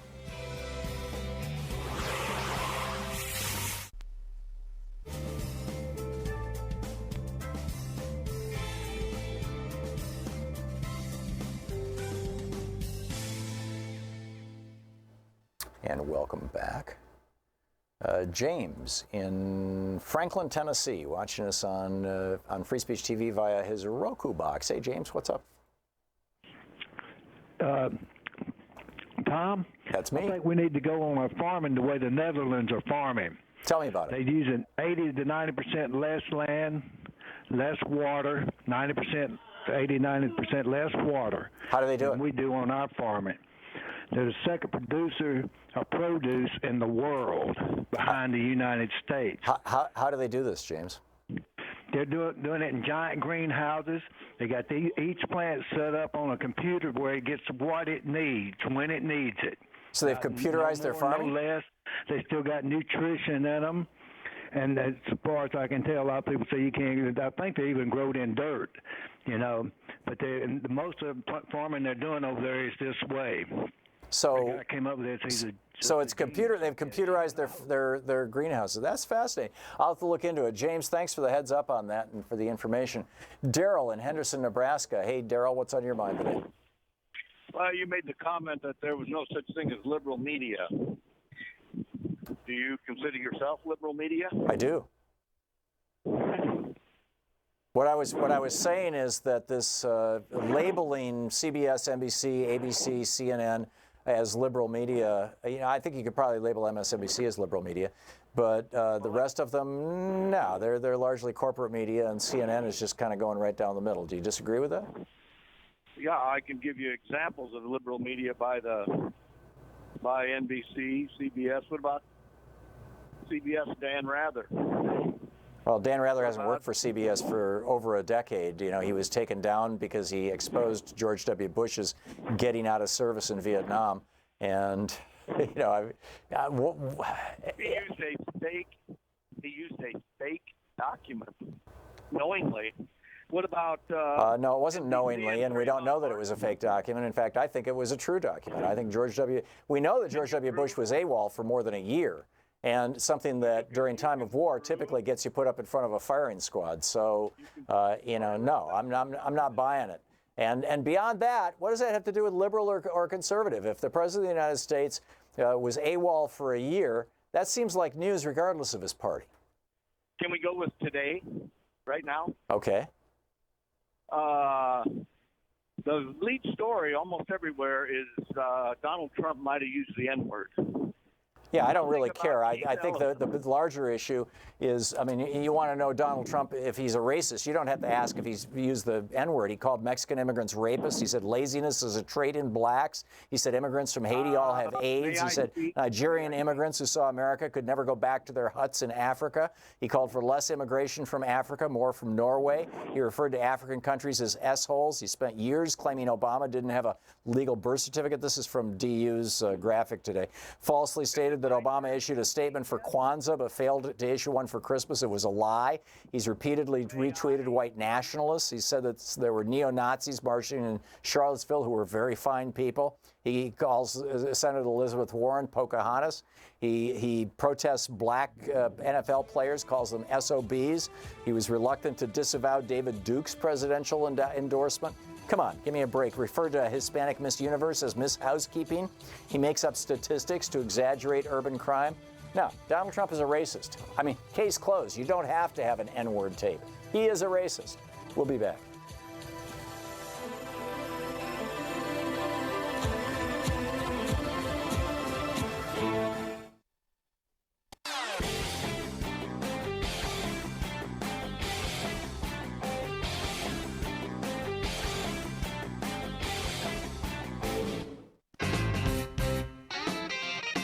Welcome back. Stephen in Maui, Hawaii. Hey, Stephen, what's on your mind today? Hey, Tom. Good to hear from you. Thank you for taking my call. Sure. I'm just wanting to make a point about this idea that's been talked about over and over on your show, even today, about the profit motive being between us and everything. And one example of it is that I was sitting with an older friend than myself, and this was when the first Iraq war was starting, and a newscast came on about the war, and I'm going, oh, those idiots, you know, what are they doing to our people here in this world? And my friend turned to me and goes, well, what do you know? You don't know anything. What do you know? And I go, well, let me tell you what I know. When I tell you what I know, you won't be able to deny it. So let me ask you a question. How many political parties are there in America? He goes, well, there's the Democrats, the Republicans, the Independents, and the Green Party. And I go, wrong. There's only one party in the United States, and it's called the Money Party. Ha ha ha ha. I would disagree, Stephen. Large chunks of the Green Party, large chunks of the Democratic Party are not taking money from corporate interests. I mean, this is if you want to be a member of the Congressional Progressive Caucus, which has nearly 100 members now, all elected members of Congress, you cannot take money from corporations.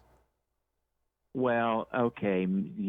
This being said, why is there all bipartisan support for what Trump did in empowering the military by giving them billions of dollars to upgrade the whole military? There's not. There's a lot of Democrats who fought against that and who voted against that. The military appropriations bill was not unanimously passed by Congress.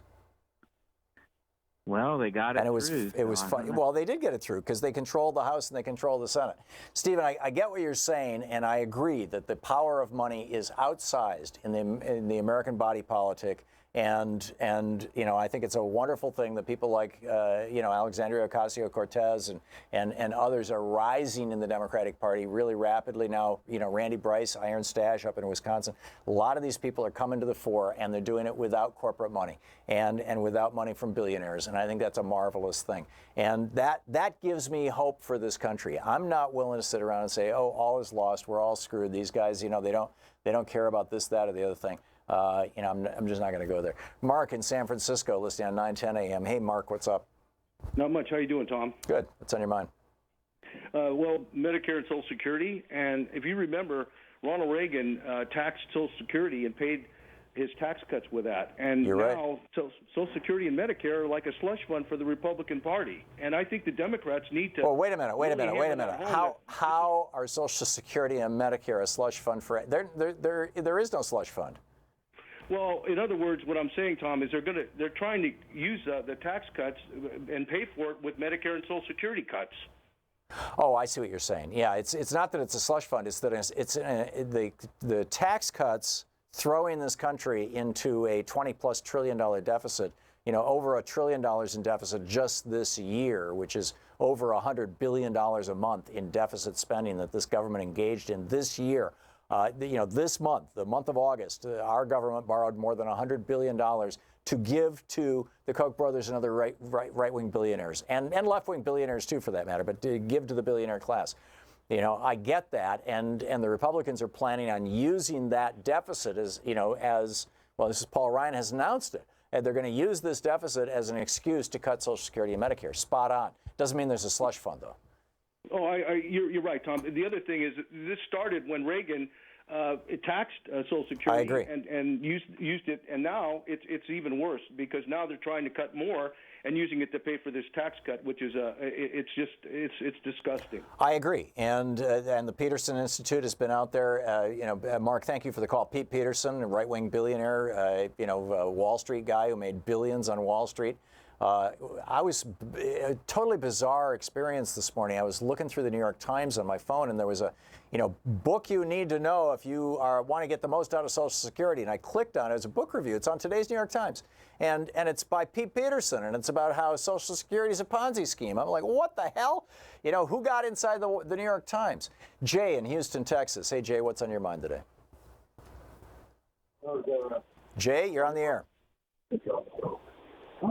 Okay, Jay's not on the air. Bruce in Carson City, Nevada. Hey, Bruce, what's on your mind? Oh, I'm sorry. That was my fault on that one. Bruce, there you go. Now you're on the air. Oh, hi there. How's it going? Good. Great show. I'm worried because of your last caller and that woman before. We are, you said it last time, perfect is the enemy of the good. I just don't, these people who, like the Susan Sarandons of the world, we're going to lose 2020 with that attitude. I agree. I mean, it's why I don't tolerate it on this program. When people come on and put that stuff out, I push back. Exactly. I can say this truly: there isn't one Democrat. What am I trying to say? There isn't one Republican I would vote for over any Democrat currently. Yeah. I mean, there just isn't. I mean, even the most conservative Democrats. I mean, Joe Manchin from West Virginia, right? He's gone all, halfway to full Trump. He's still better than any Republican, and I would vote for him in a heartbeat over any Republican if I lived in West Virginia. Bruce, thank you for the call. Well said. And fascinating times. It's summer. We're doing Anything Goes summer here, so we can pick up any topic you want.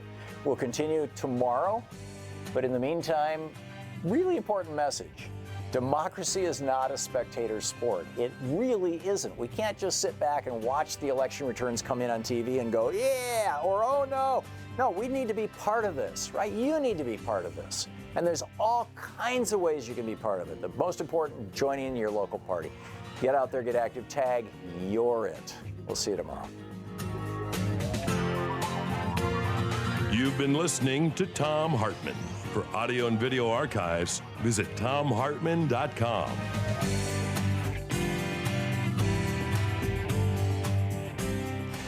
Thank you so much for watching the Thom Hartmann program, our program here on Free Speech TV. We really appreciate it. The main way that we support our program, that all of us who work here get our paychecks and that we keep the lights on and whatnot here. Free Speech TV does that by asking you to donate, a couple times a year, and that keeps Free Speech TV alive. We keep our show alive principally, mostly, by advertising. We have advertisers who, pay the bills. They support the program. And we've told you about some of them in the past, but really want to just move all that onto the internet. So if you would like to support our program by supporting our underwriters, our advertisers, you can go to thomhartmann.com. There's a complete list of them, or there will be soon, and just click on their little ads and find out what they have and be there for them and for us. Thank you so much.